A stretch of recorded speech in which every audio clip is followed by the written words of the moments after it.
Chapter 539. Mrs. Sheng, you talk too much. Sheng Xiao pinched her chin and kissed her deeply. It was just that those words had a different meaning in Mu Qiqi's ears.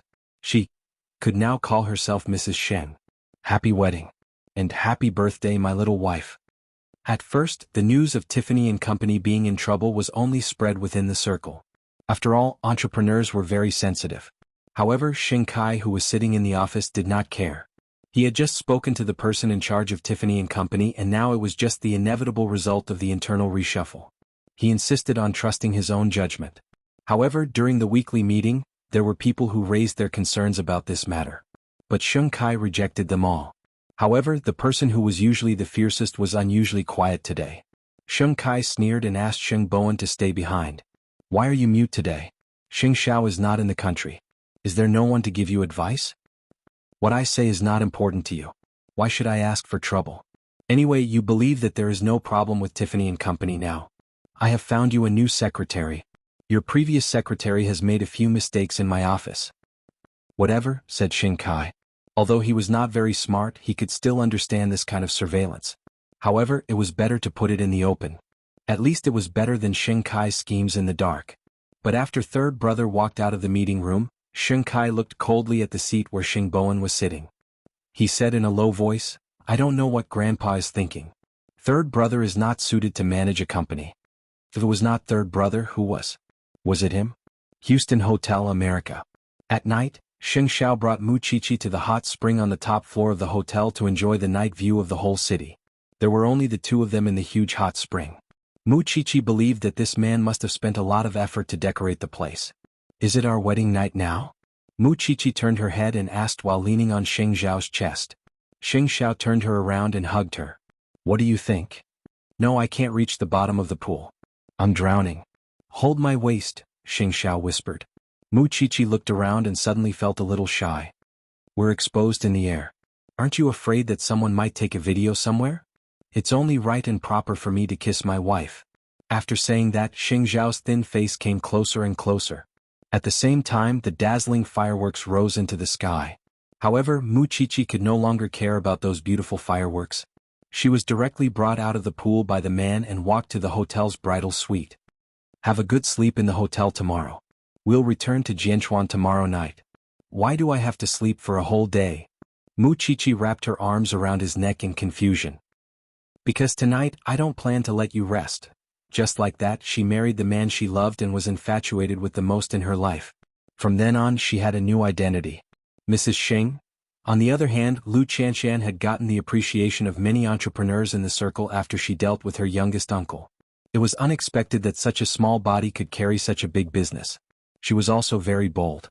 Everyone was saying that this little shrew was not to be trifled with. Now, no one would talk about Lu Qianshan meeting a scumbag anymore. Now, the surprising thing was her ability to manage a business. After understanding some of this and hearing people often praising this girl, old Lin felt that he had not really understood Lu Qianshan as a person. In the past, he only thought that she was extremely ridiculous and did not look like a girl at all. She was a living slut. Although he did not change his opinion of this girl now, at least he saw that Lu Qianshan still had a little bit of good in her. After staying in the hospital for a long time, old Lin's condition was not under control. Then, other symptoms were found and there seemed to be signs of diabetes. When Lu Qianshan knew about this, she immediately asked her secretary to contact a diabetes expert abroad. However, she did not tell old Lin that she was the one who invited the expert. Sometimes she felt that this old man was pitiful and hateful. But in the end he was not as stubborn as old Sheng. At least he still had a little sincerity for Lin Muan. Otherwise, when Lin Mu hurt himself, he would not be a threat at all. Therefore, she was willing to do these insignificant things so that one day old Master Lin would no longer reject her so much. She even hid all of this from Lin Mu, and because she knew that Lin Mu would not allow her to do such a thing. At night, Lu Qianshan lay on the bed and sent a message to Lin Muan. After Dad left, Mommy seems to be very lonely. I want to encourage her to find new happiness, but I know that Mommy will definitely not let go of Dad. Then give her an obedient pet, so that when you go to work she can also have a spiritual support. You're right. Lu Qianshan thought carefully. After all, when we have children it will be a few years later. You want to have children with me? Lin Muan's message was filled with a naughty smile. Go to hell. Okay, when I have a holiday I will come back to eat you, Lin Muan said calmly. Lu Qianqian wanted to tell Lin Mu, and that old Lin's condition had worsened. But she did not want to burden him, so she did not mention anything. She would wait for the foreign experts to come and confirm the diagnosis. To be honest, I miss you now. I usually hug you to sleep. Suddenly, when I return to the dormitory and hear the thunderous snoring of a few men, I feel a little aggrieved. Don't talk nonsense. Go to sleep. Don't you have training tomorrow? Lin Mu and looked at his phone and smiled foolishly. Then he hugged his phone and fell asleep. After all, he had a lover and a family. It was in the middle of the night that the Tiffany & Company outside the country was in chaos. The latest person in charge had absconded with his mistress. Now the police were hunting for them. The facade that he had created about Tiffany & Company had been torn apart. This huge jewelry empire was now riddled with holes. The people in the jewelry industry received the news one after another. Many people in Jianchuan also heard the news. However, no one told Xing Kai about this until the next day. At the dining table in the Xing family, Xing Bowen casually mentioned it. Oh yes, I forgot to tell you something. Last night, I received news that the executive chairman of Tiffany & Company has run away. Now the police are hunting for him. Hearing this, Xing Kai looked at Xing Bowen in shock. What did you say? Your hearing is fine. You heard it? Xing Kai was stunned for a moment. Then he took out his phone from his pocket and called the secretary of Tiffany & Company directly. However, the other party told him that Tiffany & Company was in a mess now and no one could manage it. Chapter 540. Xing Bowen put down his chopsticks and looked at Xing Kai coldly. Why didn't I tell you earlier? How many times have I told you that Tiffany & Company has a problem? Did you listen to me? Not only did you not listen to me, but you also increased the investment. We quarreled at home and in the company because of this. Are you blaming me for not telling you earlier? You are crazy. Is it Xing Xiao again? What does it have to do with Eighth Brother? How capable was Eighth Brother to be able to shut down a company in Europe? Don't you think you're overestimating yourself by blaming Eighth Brother when something happens? Eighth Brother has never treated you as an opponent because you are not qualified. Xing Bowen sat down and continued to eat his breakfast calmly. Third brother, your second brother is just anxious. You don't have to help outsiders to deal with your second brother, do you? Gu Xiling quickly stood beside Xing Kai and expressed her opinion. If you and your wife have the time to talk nonsense with me, why don't you do something practical and save Huang Yao's losses? You'd better think about how you're going to explain this to the shareholders. You've lost tens of billions of yuan of investment. When Xing Bowen mentioned the shareholders, Xing Kai suddenly felt a headache. Why did this happen? Grandpa Xing listened to the conversation between the two brothers. After a long time, he said slowly, inform the people to hold an interim shareholders meeting. Grandpa, you don't have to say anything more. Grandpa Xing got up from his chair and went to the study. Xing Kai was furious. He grabbed third brother's clothes. You really put in a lot of effort to pull me down. You are wrong. You are the one who wants to pull yourself down. It has nothing to do with me, third brother said calmly. I will not do as you wish. Let's wait and see. Then third brother broke free from Xing Kai's grip and left the dining room with Hu Ran. Xing Kai's face was pale, but he could not do anything about it. He had made a big mess of a $10 billion deal. But no matter what, he would not let Xing Bowen get what he wanted. Did he want to take the position of crown prince from him? Don't even think about it. The news of Huang Yao encountering the glacier spread very quickly. It also surprised and shocked people. When Huang Yao was handed over to Xing Xiao, there had never been such a big problem or crisis. However, Xing Kai had only been the crown prince for a short period of time, and such a big case had already happened. Anyone would question Xing Kai's ability, let alone the shareholders who were related to their own interests. Soon, Grandpa Xing came out of the room after changing into a new set of clothes. When he passed by the living room, he said to third brother, you should come to the meeting too. Grandpa, I'd better not join in or I'll get into a fight with second brother again. That's not good for solving the problem. Third brother replied. Let's see if he has any contingency plans. So you have it? Ever since second brother proposed to cooperate with Tiffany & Company, I've been against it, but to no avail. For the future of Huang Yao, of course, I can't do nothing. But I can't tell you about this yet because I'm not confident, Xing Bowen said to Grandpa Xing.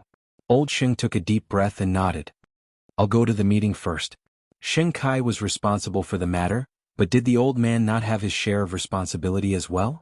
Every time Xing Kai and Xing Bowen quarreled at home, Grandpa Xing would always side with Xing Kai. He rarely listened to third brother's opinion. But now, He had suffered a setback. After Grandpa Sheng left, the living room of the Sheng family finally quieted down, because Gu Xiling just stared at Sheng Bowen silently. After a long while she finally said, "I really couldn't tell that you're so clever." "Same to you." This matter had blown up. Sheng Xiao, who was far away in America, had received the news. He was about to return to Jianchuan with Mu Qiqi. However, when they arrived, the board meeting of Huang Yao had already ended a few times. "I don't know much about the business world. But will this matter shake the foundation of Huang Yao?" "Of course not. The loss of investment is completely different from the Gu family's situation. There are many ways to remedy it." Sheng Xiao answered Mu Qiqi. "These things are very complicated. You might not understand even if I say a few words. Don't waste your brain cells. You just need to know that this is a good opportunity for third brother to take over. Are you really planning to pull second brother down from the position of crown prince?" "It's not me. It's third brother." Sheng Xiao's eyes were half closed as he rested in the VIP lounge of the airport. His tone was lazy, as if this matter did not bother him at all. "Does third brother have such great ambition? It's not like you don't know that he was imprisoned in the Sheng family. Only when he has real power can he really control his life." "Then, are you going to help him?" Sheng Xiao shook his head. "I don't want to get involved in the jewelry industry anymore.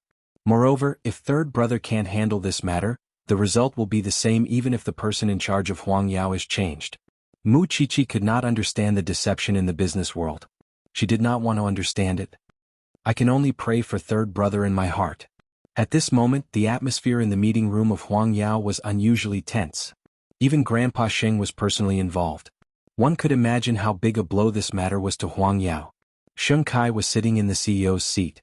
However, all the shareholders looked at him suspiciously. Some of them even made things difficult for Sheng Kai. Huang Yao has never had such a failed investment in so many years. When Sheng Xiao was still around, we never sat here to hold anyone responsible for our investments. But today I want to ask you something. CEO Sheng, have you thought of a solution for this matter? How much can the loss be reduced? Before this, third young master strongly opposed it. But CEO Sheng repeatedly assured the board that this cooperation was in the bag. But now, I just want to know who will fill the billions of losses. CEO Sheng, is it you? Old chairman, please give us shareholders an explanation today no matter what. Grandpa Sheng looked at everyone coldly. He did not speak from the beginning to the end. He just stared ahead without moving. Old chairman? Grandpa? Everyone looked at Grandpa Sheng, only to see him suddenly fall down from his chair. Everyone panicked and did not know what to do. Call an ambulance. Call an ambulance. In the end, the meeting could not continue. It was postponed until the afternoon when Grandpa Sheng woke up. When third brother heard the news, he immediately went to the hospital with Hu Ran. But Grandpa Sheng was still in the emergency room. Chapter 541. I'm the only one who's selfish. Aren't you selfish too? Sheng Kai retorted. What right do you and eighth brother have to question me? Calm down. Grandpa is still being examined. He heard you arguing outside. His condition is going to get worse. Hu Ran quickly separated the two of them. How can you still have the mood to quarrel at a time like this? Sheng Bowen let go of Sheng Kai's collar and took a few steps back. The two brothers stood on each side, anxiously waiting for the news from the emergency room. Although they had a lot of hatred and complaints, they could not help but worry when it came to a critical moment. A moment later, the doctor came out of the emergency room and said to the two brothers, "It's not a big deal. He's just in shock because of the lack of oxygen. The patient is resting inside now. Try not to disturb him or stimulate him." Thank you, doctor. The two brothers heaved a sigh of relief and entered the ward. When they saw Grandpa Sheng sitting on the bed, they walked over together. Grandpa, how are you feeling? Eighth brother, you're back. Grandpa Sheng looked at Sheng Kai and said naturally. Sheng Kai was stunned, and so was Sheng Bowen. In fact, deep in Grandpa Sheng's heart, he had always been worried about Sheng Xiao. He missed Sheng Xiao and wanted to rely on Sheng Xiao. However, the person he wanted to be close to the most was also pushed out of the house by him. Grandpa, rest well. Sheng Bowen helped him lie down because he could feel that Grandpa Sheng had not recovered yet. I'll stay here with Grandpa. You should do what you should do. Third brother did not want to quarrel with Sheng Kai now, so he took the initiative to say that he wanted to stay in the hospital. However, Sheng Kai was not at ease. You're staying here? If you ask Grandpa to make a will or ask him to transfer the shares to you while he's unconscious, I won't know anything. After Sheng Bowen heard this, he sneered. This is the first time I've realized that your heart is actually so dirty. I'm just taking precautions. Get out. Unexpectedly, Grandpa Xing shouted at Xing Kai. Do you want me to die? Grandpa, I'm still conscious. Grandpa, that's not what I meant. Grandpa Xing waved his hand and gestured for Xing Kai to leave. If he had not heard it with his own ears, he would not have believed that second brother was so suspicious of third brother. After all these years, he thought that he understood his two grandsons' temperaments very well. His third son had never played any tricks on him, but his second son had become more and more unfamiliar with him. What about Tiffany and company then? Do as you see fit. If the shareholders aren't satisfied and want to remove you from your position, then just let them be. That was the old man's last hope for Xing Kai. If he could not handle the matter well, it would mean that he was not qualified to continue being the heir of Huang Yao. It was as simple as that. Xing Kai's heart sank. But there was nothing he could do. He could only turn around and leave the ward. There was nothing he could do but go to Huang Yao to think of a solution. It had happened so suddenly that he had to go to Europe himself to understand the situation. After that, the board meeting continued. Xing Kai asked the shareholders for their consent. Give me a week. I will make up for the loss of Huang Yao this time. Thinking that Grandpa Xing had fainted in the meeting room just now, the shareholders did not want to force Xing Kai, so they agreed to his request. Then we will give you a week. If you can't solve the crisis within a week, then we, the shareholders, think that you are not suitable to continue being the CEO of Huang Yao. CEO Xing, you have to take care of yourself. Then Xing Kai asked his secretary to book a plane ticket abroad. He was about to take off soon. As for the hospital, he could only call Gu Xiling. Grandpa is in the hospital now. Third brother and his wife are taking care of him. But Xiling, you know my concern. I can't let third brother and grandpa be alone together. Don't worry. Leave such a small matter to me, Gu Xiling replied. In the ward, Gu Xiling had not arrived yet. Grandpa Xing leaned against the bed and looked at Xing Bowen. Third brother, tell me the truth. Are you still in contact with eighth brother? Occasionally, third brother replied. But it doesn't involve any secrets. Eighth brother has almost no interest in Huang Yao's matters now. Is that so? Grandpa Xing murmured. Grandpa, you know very well that the company will face the same situation sooner or later if you hand it over to second brother. That's why you are thinking about eighth brother. Grandpa Xing remained silent and did not answer. After a long while, he said to Xing Bowen, I want to see him. But he is not in the country now, then wait for him to come back. I will ask him. Third brother did not dare to tell Grandpa Xing that he was dead. He could only reluctantly agree. Outside the door, Gu Xiling heard the conversation between the grandfather and grandson. The coldness in her eyes was obvious. She did not expect that after such a long time, Xing Xiao was still in Grandpa Xing's heart. It turned out that he had always doubted Xing Kai's ability. He wanted to see Xing Xiao at this time? What did he want to do? Gu Xiling panicked when she heard what Grandpa Xing said. She knew very well that Xing Kai might not be able to keep his position as CEO after the failure of the collaboration with Tiffany and company this time. Xing Kai had put in so much effort. But in the end, he still could not win against Grandpa Xing's favoritism. He was really heartless. That night, Jianchuan seemed to be especially cold. It was not only because of the weather, but also because of the people's hearts.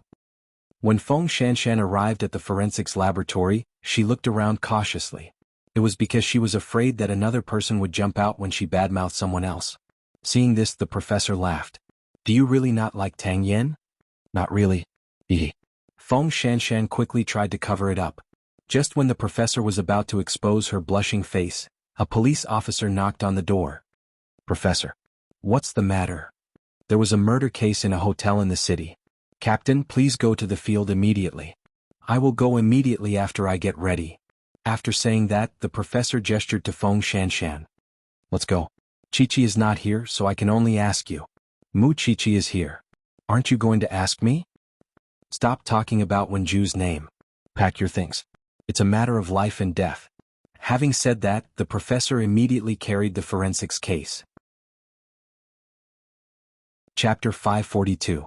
Shanshan, take Tang Yan's motorcycle, the professor said to Feng Shanshan when he saw that the police car was full. But don't tell me you want me to take a motorcycle at my age? Feng Shanshan felt that the professor was doing it on purpose to embarrass her. But for the sake of investigating the case, she walked behind Tang Yan and said to him, Sorry to trouble you, Officer Tang. Come on. Tang Yin handed the helmet to Feng Shanshan coldly. Put it on. Hold on tight when the speed is too fast. Otherwise, I won't be responsible if you fall to the ground. Feng Shanshan was speechless. Did he think that she was a good girl who had never ridden a motorcycle before?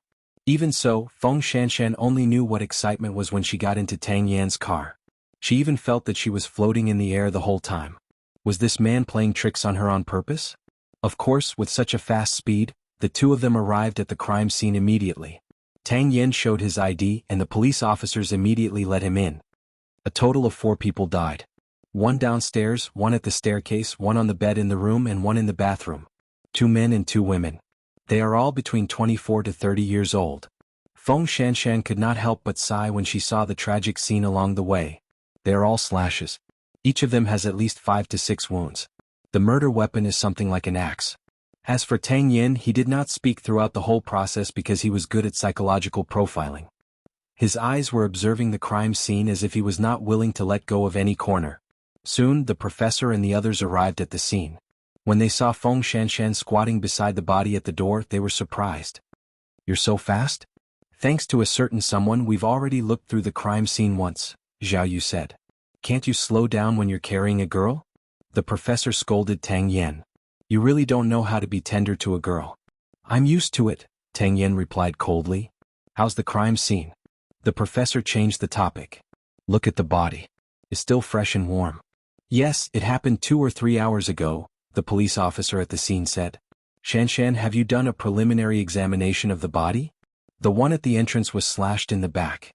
There were a total of 7 wounds, 2 of which reached the heart.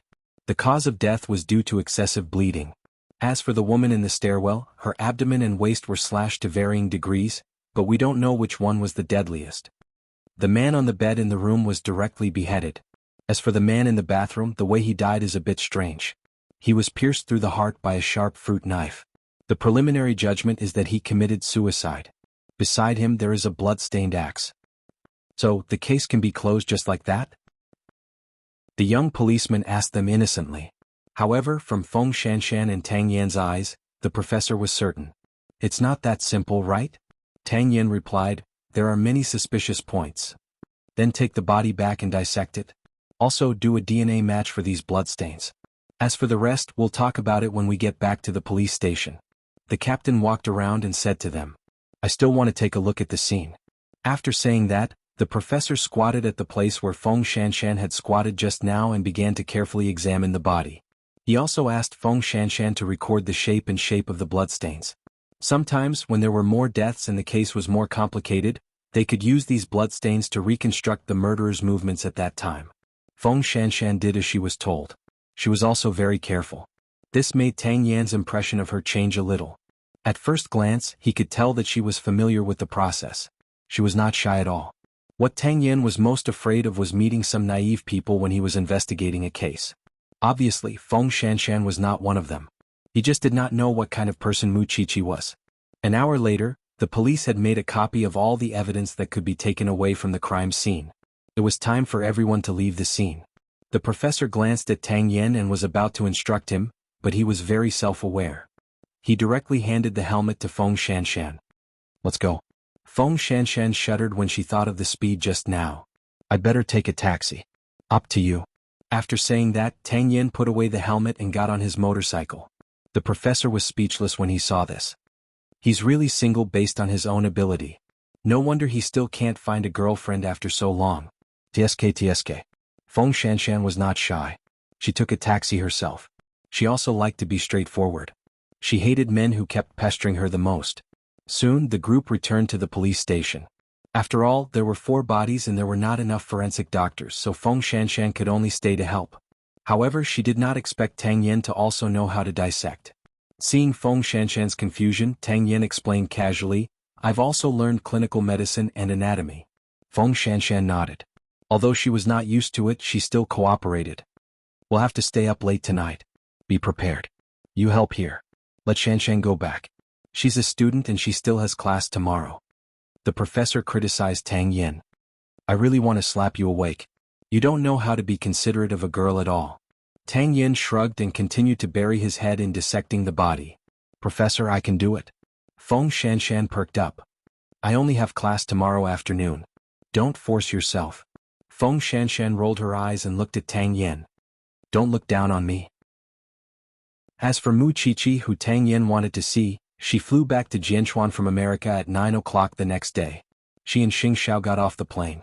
Before they could go home, she received a call from Xing Bowen. Grandpa is sick. He wants to see you, eighth brother. Xing Xiao held Mu Qiqi's hand and did not give third brother a definite answer. Let me understand the situation first. Trust me.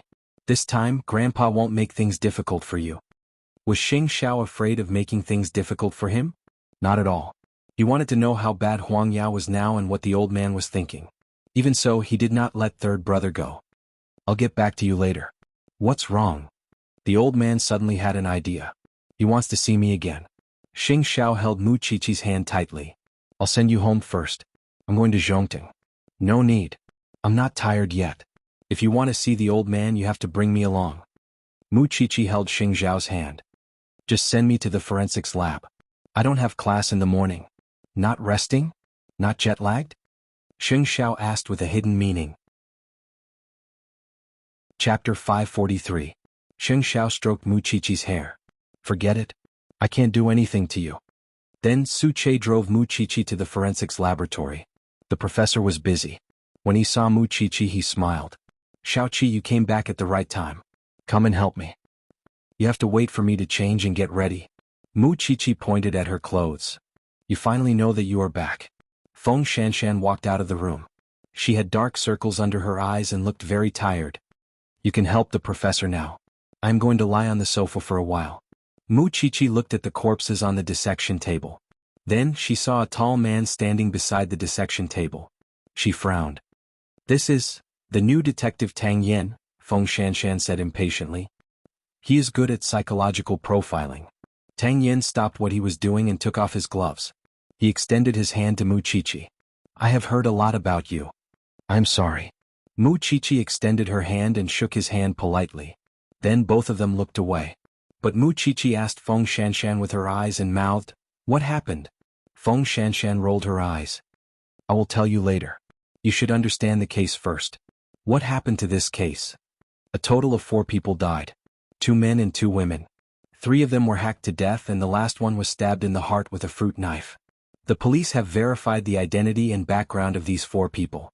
From the looks of it, the murderer killed them first and then committed suicide.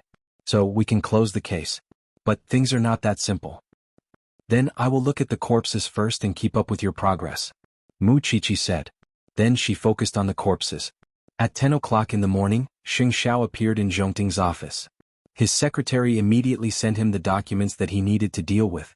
Xing Xiao looked at the documents on the table and said to Su Che, I want to know about the case between Tiffany and Company and Huang Yao. I knew you would ask, so I have investigated it. I got the latest news through some channels. Su Che immediately passed the documents to Xing Xiao. Xing Kai has flown abroad.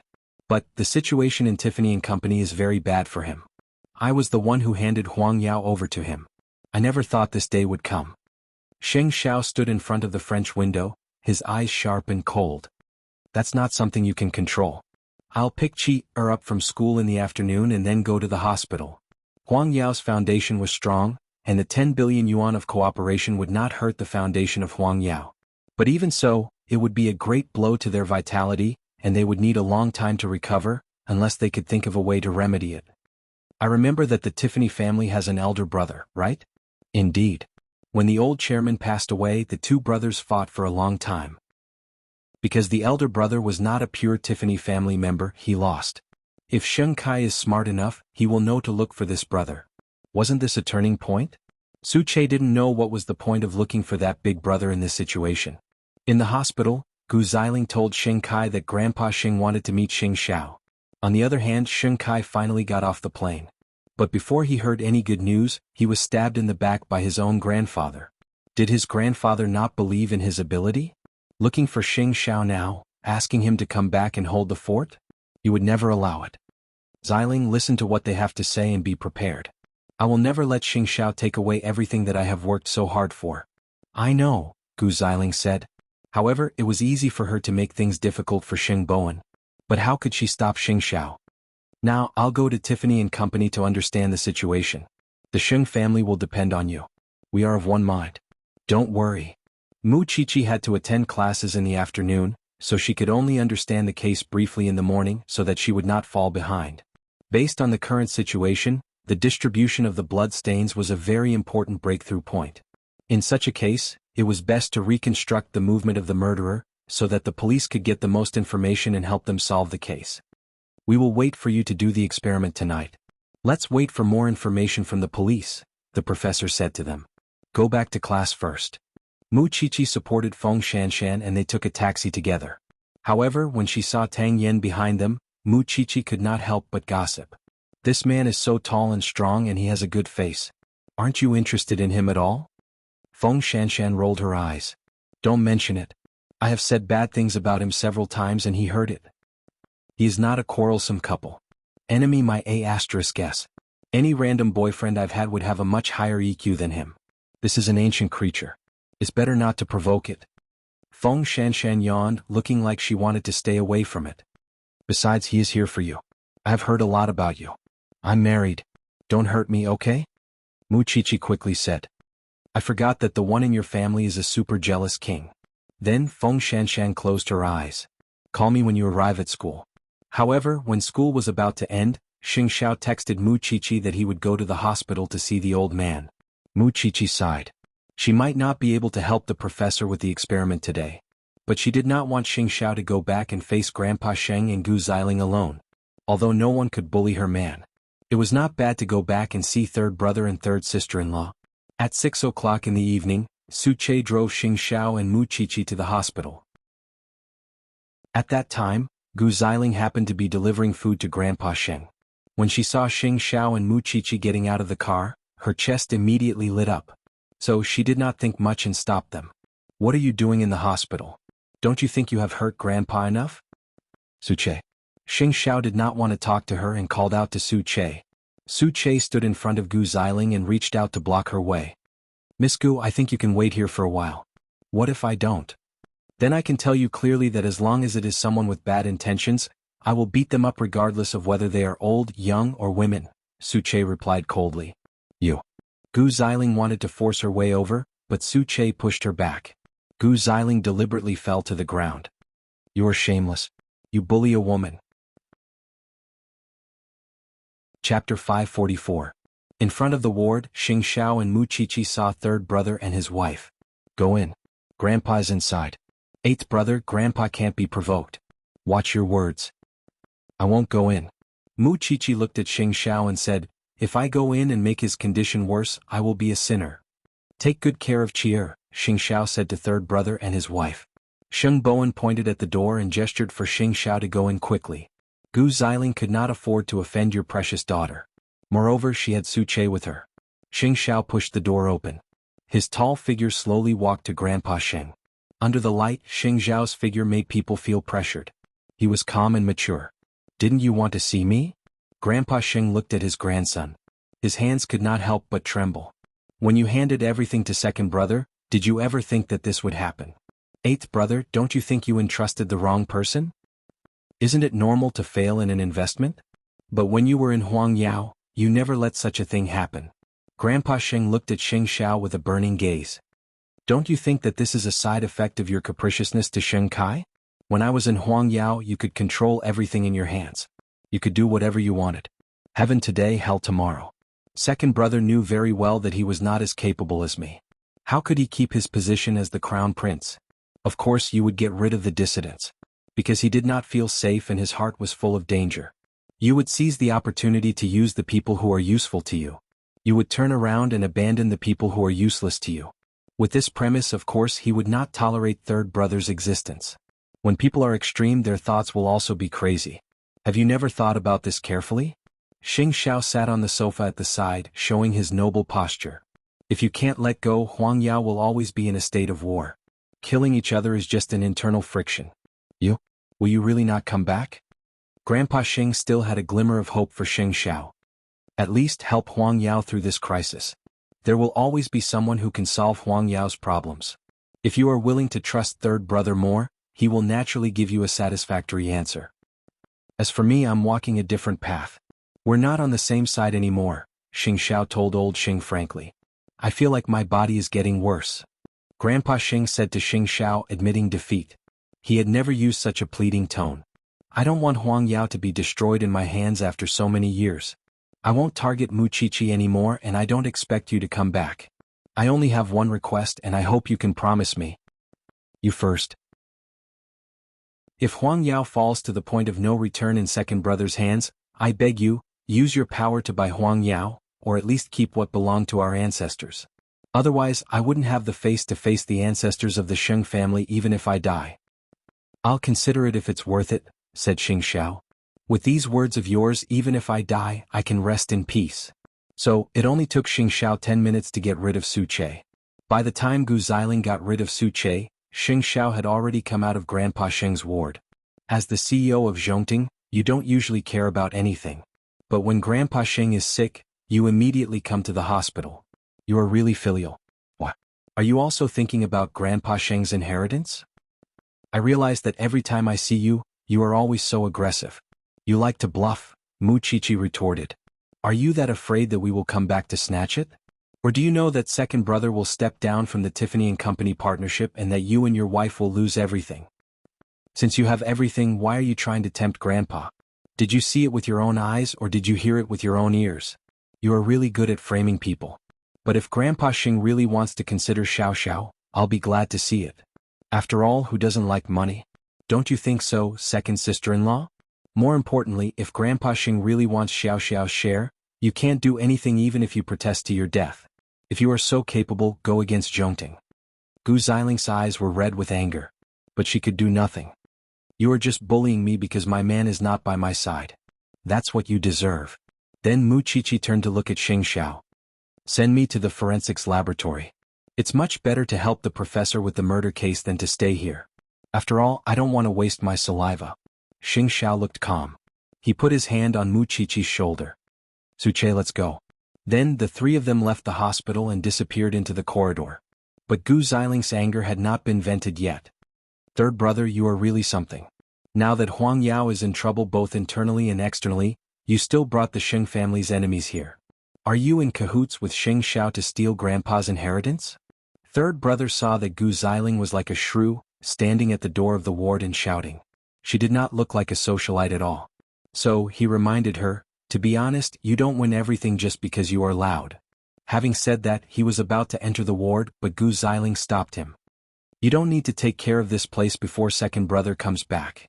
Xing Bowen was about to retaliate when Grandpa Xing appeared at the door. He said to Gu Xiling, go back. Third brother and his wife are enough. Grandpa, don't fall for Xing Xiao and third brother's trap. Before Gu Xiling could finish, old Xing's slap had already landed on her. I'm not dead yet, and you're already getting one inheritance after another. Grandpa, get lost. Grandpa Xing dragged third brother and his wife into the ward and slammed the door shut. Third brother quickly comforted Grandpa Xing. Grandpa, take care of yourself. Chronic illness makes no filial son. I haven't been sick for a long time, but they are already thinking about my inheritance. Grandpa Xing sneered. Why would Gu Xiling say that? I don't believe second brother doesn't know that these two are plotting against each other. Grandpa. Eighth brother told me to trust you more. Third brother, tell me the truth. Do you have a solution for this crisis? Chapter 545. As long as he is willing to come out and stabilize the situation, Tiffany & Company will still have a chance to survive. The cooperation with Huang Yao can also be carried out. I have been in contact with him for some time. He is an upright and honorable person. Will he agree to take over the business? After all, he needs a large sum of money to make up for the deficit. He has the most inheritance in his hands. So, it will not be a problem for him to stabilize Tiffany & Company, and he has many businesses under his name, Xing Bowen replied. If that is the case, then you must be responsible for this matter. Don't let Huang Yao suffer any losses. Grandpa has wronged you in this matter. I have wronged you in the past. Grandpa Xing suddenly said to Xing Bowen. You have only been sick for a day, but I have seen through many things. Now you are just in shock. If you are seriously ill and unconscious, I am afraid you and your wife will not be able to fight against second brother and his wife. I really did not expect second brother to be so scheming. Outside the door, Gu Xiling was eavesdropping. She knew that Xing Bowen had contacted the Tiffany and Company people. So she immediately called Xing Kai. Look for the eldest young master of the Tiffany and Company people. He can solve your problem. It turns out that third brother has been secretly trying to win him over. Xing Kai suddenly woke up from his dream. Yes, why didn't I think of meeting the eldest young master of the Tiffany and Company people? Kai, Grandpa has met Xing Xiao. I don't know what they talked about. His damn assistant stopped me and I couldn't move. Xing Kai knew that this would be the result. It's not your fault. You have already helped me a lot. However, Xing Bowen had said that this eldest young master was an upright and honorable person. That meant that he would not make friends with just anyone and would not be willing to meet just anyone. Could Xing Kai really meet him this time? Let's just wait and see. In order not to let Gu Xiling treat him as a seriously ill patient, Grandpa Xing was discharged from the hospital that night. When he returned home, he was as dignified as usual. Before going to bed, he called his lawyer. Let's meet outside tomorrow. I want to change my will. Meanwhile, Mu Qiqi had returned to the forensics lab, where the professor and Feng Shanshan were conducting various experiments on blood morphology. Splashes, water droplets, and the direction of the blood droplets all represented the murderer's movement trajectory. Previously, many legal programs had introduced such cases. Unexpectedly, they really encountered such a case and it seemed to be a highly imitated crime. According to the police's deduction, the order of death should start from the room, then the one in the stairwell, and finally the one at the hotel entrance. However, the first person to die was the man who had fallen at the hotel entrance. The second one was the woman who came down from the stairwell. The third was the woman on the bed in the room, and the last was the man in the bathroom. He's about 1.75 meters tall, male, and his body is incomplete. His left foot is seriously indented. If I'm not mistaken, he's missing an index finger on his left hand. He's about 40 years old and has a certain level of anti-detection ability. Tang Yen said to the others. When Tang Yen finished speaking, Mu Qiqi and the other two were stunned. Officer Tang, can you be more specific? The height deduction is based on the height of the first man, and all the cuts on his body are concentrated on his back. This shows that the murderer can only come here. As for the murderer's incomplete body, it's based on his footprints. According to the police's investigation, these 2 men and 2 women are not incomplete. However, they found a set of footprints at the crime scene, one light and one heavy, forming a figure 8. As for the missing index finger, it's based on the third victim. The murderer accidentally placed his left hand on the bed, and there were handprints on the edge of the bed. The position of the index finger is very clean. So, do you understand now? Mu Qiqi did not expect Tang Yen to be so observant. Sure enough, it made sense that his EQ was low. He was a serious person who did practical work. He should not have the energy to be in a relationship. What about the identity and social background of these 2 men and 2 women? The 2 men are brothers and the 2 women are their wives. This hotel is owned by them. But because the police are investigating, the hotel is still under renovation. So there are no customers in the hotel, the professor told Mu Qiqi. If the victim in the bathroom is the last victim, then where did the murderer escape from? After all, he wanted to create the illusion that the murderer committed suicide. If he went back the way he came and swaggered away, there would definitely be evidence left behind. Mu Qiqi raised the most crucial question of the case. Let's ask the police to screen the clues according to Tang Yen and see if there are any suitable suspects. The few of them worked for a few hours before they finally figured out the case. However, when Feng Shanshan sat at the side and rested, she stole a glance at Tang Yen. Actually, she had only heard about profiling before, but she had never really seen it. Today, after listening to Tang Yan's analysis, she realized that there was a huge gap between her and Tang Yen. At least, in terms of professionalism, Tang Yen was worthy of his identity as a police officer. What? Suddenly there are hearts in your eyes? Mu Qiqi noticed that Feng Shanshan was peeking at Tang Yen. She leaned on her shoulder and gossiped. A man is the most charming when he shows his ability, Feng Shanshan replied. Actually, looking at him like this, he is not that annoying. Low EQ. That's what you said. You won't even consider a man with low EQ. Don't worry, I just think that he's good at what he does. If we really dated, I think I'd die of anger 1,000 times. Because you can imagine, a man like that even in bed would be like a dead fish. All he would do is move. He's not interesting at all. After Tang Yen changed his clothes and came out, he heard Feng Shanshan's words. His eyebrows immediately furrowed. This woman's imagination was really rich. She even thought about what to do in bed in the future. It's not that bad. I think Officer Tang is still very cute. Feng Shanshan shook her head. Then she changed her clothes with Mu Qiqi and prepared to leave the lab. Of course, Mu Qiqi had someone to pick her up. It was always sweet. Unfortunately, Feng Shanshan had to take a ride again. Actually, it was not that she did not have the ability to buy a car. It was just that she did not want to drive it. It was too wasteful. What was worse was that Tang Yen, with his low EQ, directly rode his motorcycle and roared past her. He really roared past her. Chapter 546. That night, when Mu Qiqi and Xing Xiao returned home, Mama Xing quickly welcomed them home. Aren't you going to rest after registering your marriage? You'll be busy when you get back to Jianchuan. Mom, we're not tired, Mu Qiqi quickly said. Xing Xiao, your husband now. You should think more about Xiaoqi. You can't be as willful as before. Xing Xiao did not say anything. He just frowned slightly. Mu Qiqi quickly spoke up for Xing Xiao. Mom, Xiao Xiao has changed a lot in the past 6 months. He has the charm of a mature man now. Mama Xing looked at her son and then at Mu Qiqi.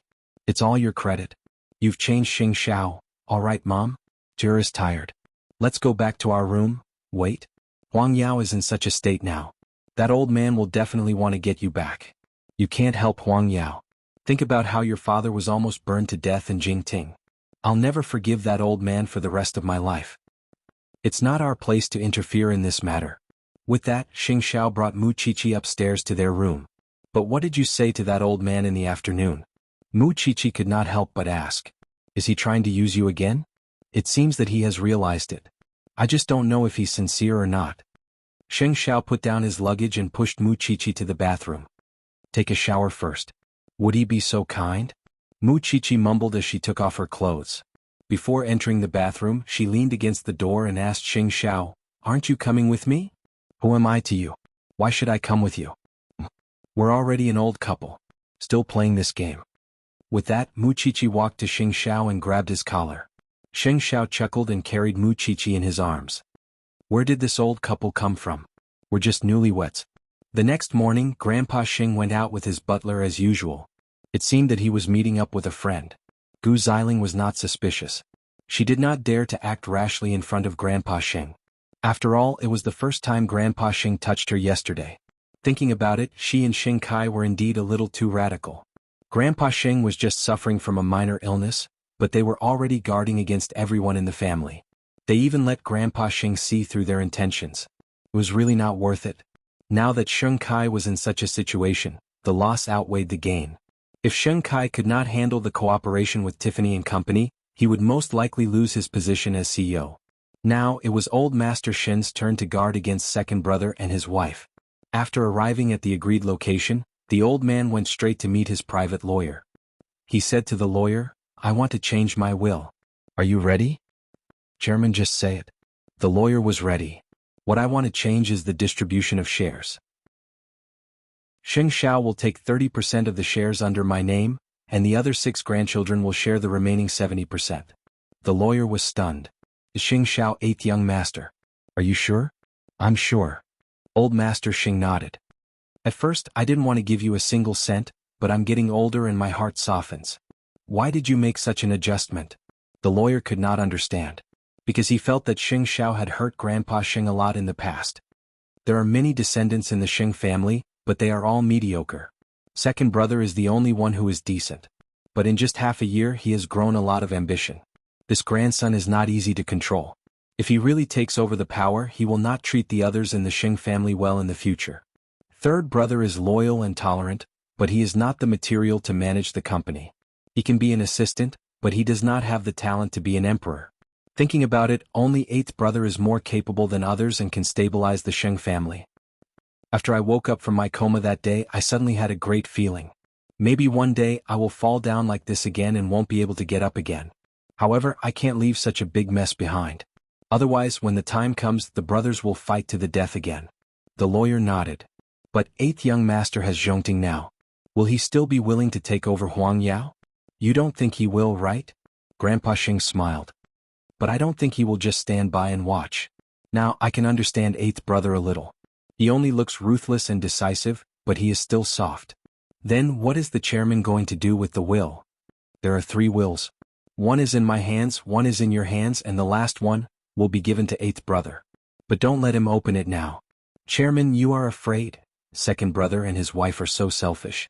I am afraid that they will have other ideas when the time comes, said Grandpa Sheng. Old Sheng replied. Some things can only be understood in the end. I was too stubborn in the past. After hearing the old man's words, the lawyer nodded. I'll prepare the notarization. Sheng Xiao might not care about the 30% of the shares, but he would never let second brother's conspiracy succeed. What if second brother and his wife made things difficult for third brother after he left? Eighth brother still had a reason and an excuse to intervene.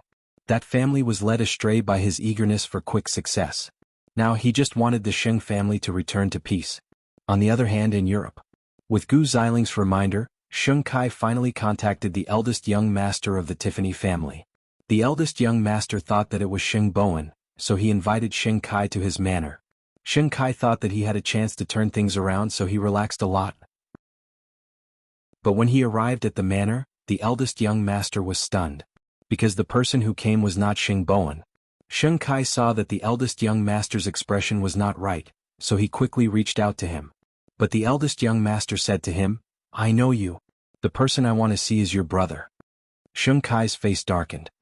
He said in perfect English, My brother did not come. He asked me to come and see you. Impossible. You are in cahoots with my brother. If you did not support my brother, he would not have won the position of the CEO of Tiffany & Company. You are the one who helped him. How dare you come to my house? The eldest young master of Tiffany & Co. glared at Sheng Kai. I know why you are here. But I will not give you an answer without seeing Bowen. Sheng Kai felt even worse when he heard this. Bowen is not qualified to represent Huang Yao. Chapter 547. The other party's attitude was very firm, so Sheng Kai could not force him. However, he now knew one very important thing, and that was whether he could successfully overcome this difficulty. This time depended on Sheng Bowen. But would Sheng Bowen help him unconditionally? Now, the board of directors had a lot of opinions about him.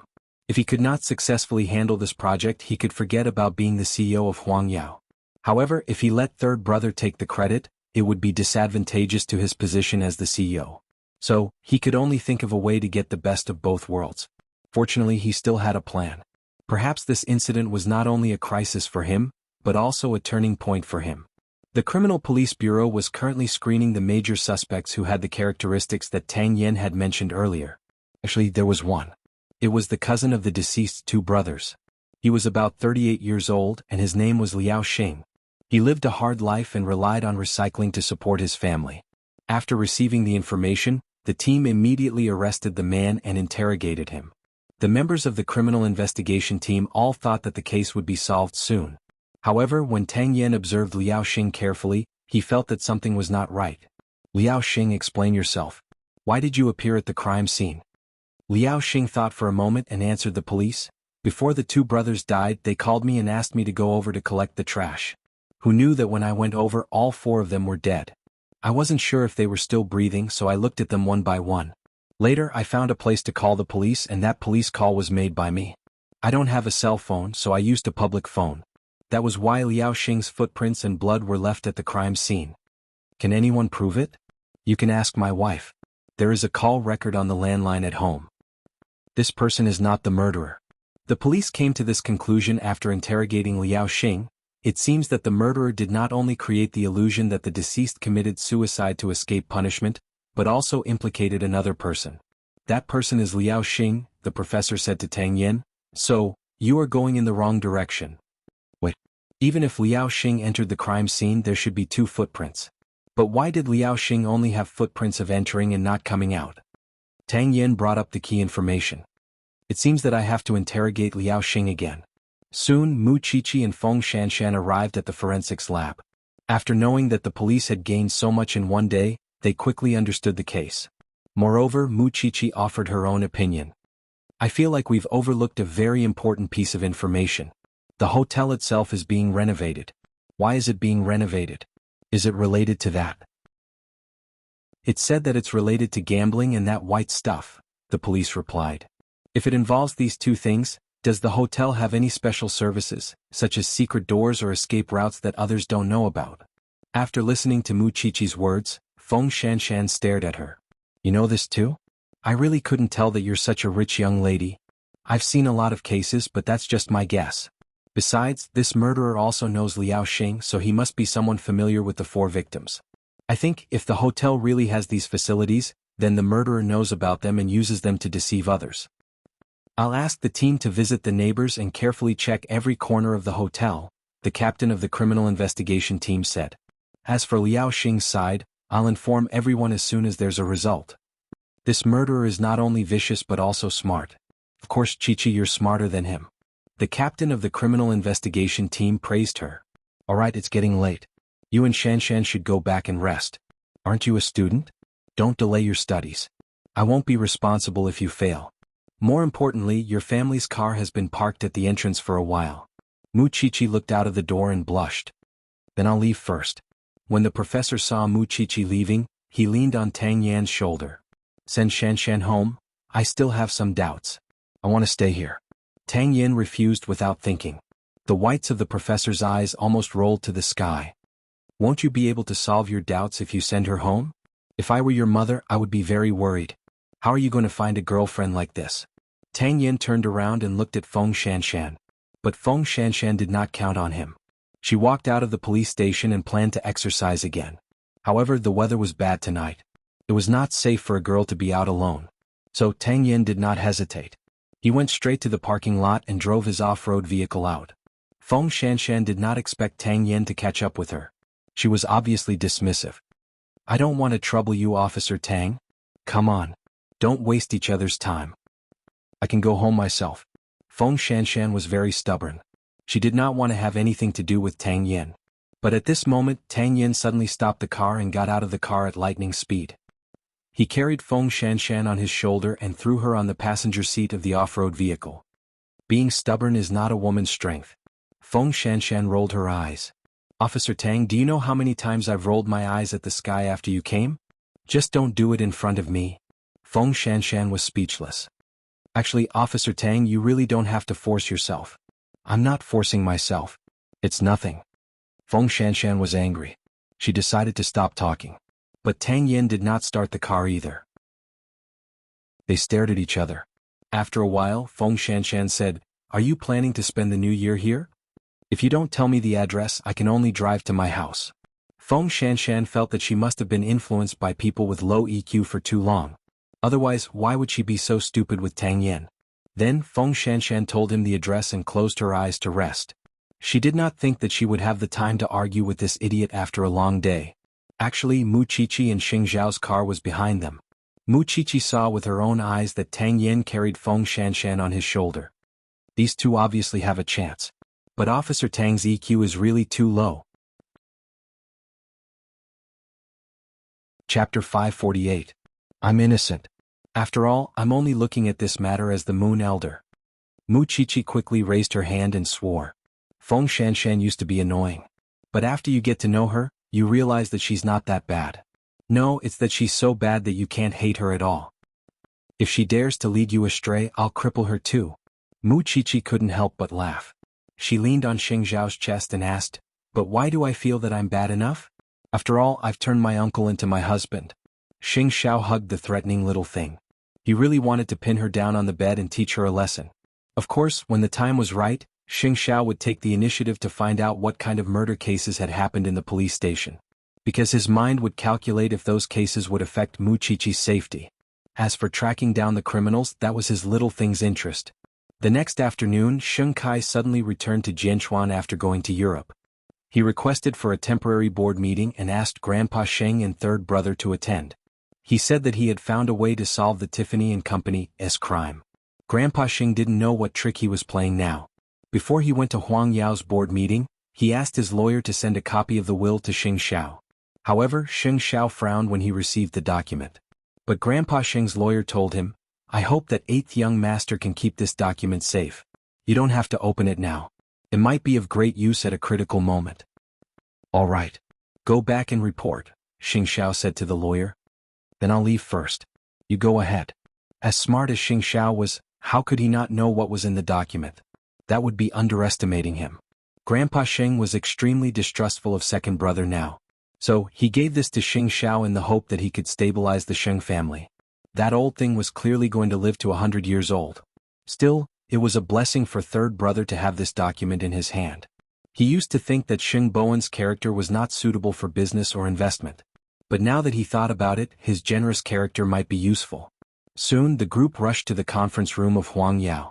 At that moment, Grandpa Sheng and third brother had no idea what Xing Kai was up to. The only thing they knew was that it was definitely not something good. At 4 o'clock in the afternoon, Huang Yao's interim shareholders meeting was held smoothly. On the other hand, Xing Kai, who had just returned from abroad, was not as anxious as when he left. He looked at the company's shareholders, Grandpa Sheng and Xing Bowen. Chief Sheng, I wonder if your promise of a week still counts. Also, what progress have you made in the past? Don't keep me guessing anymore. Of course, if I didn't go there, I wouldn't have known that my good third brother has always been in close contact with the Tiffany family. So, I think it won't be a problem for Huang Yao and Tiffany to continue working together. What do you think, third brother? Xing Bowen felt uncomfortable when he was called out. What did she mean by he was close to the Tiffany family? Don't you think it's too much to fight for power with me? Xing Bowen did not understand why Xing Kai was blamed on him. How am I too much? It's been a few days since it happened. Since you have such a deep relationship with the eldest young master of Tiffany & Company, why did you watch me being put in a difficult position by the board of directors? Why didn't you help me to stabilize the situation in Huang Yao? Can't everyone understand what you are trying to do? You just want to see the board of directors fire me. Then you will immediately come up with a solution to the problem and win the support of the board of directors. What do you think? Am I right? After hearing Xing Kai's words, Xing Bowen finally understood his second brother's intentions. He had gone to the eldest young master of Tiffany & Company. So he came back to make a scene. I have always been against you working with Tiffany & Company. How many times have we quarreled publicly and privately? Is it my fault that you insist on expanding the investment?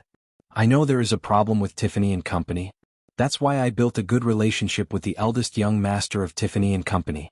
This is to prevent Huang Yao from falling into such a problem. I'm just a deputy CEO.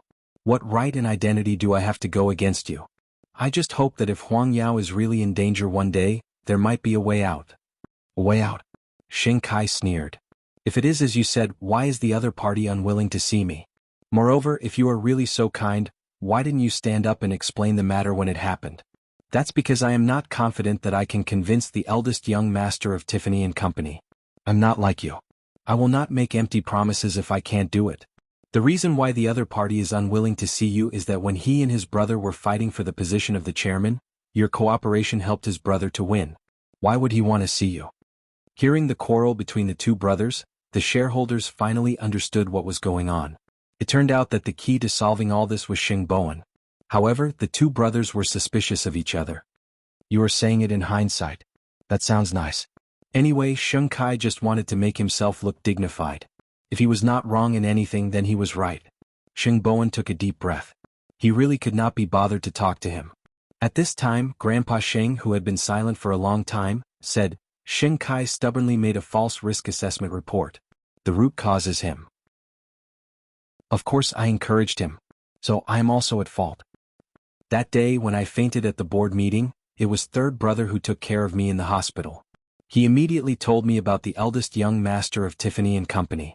He had a way to save Huang Yao at the critical moment. Before this, the two brothers were quarreling at home. The third brother wanted the second brother to withdraw his investment, but the second brother refused to do so no matter what.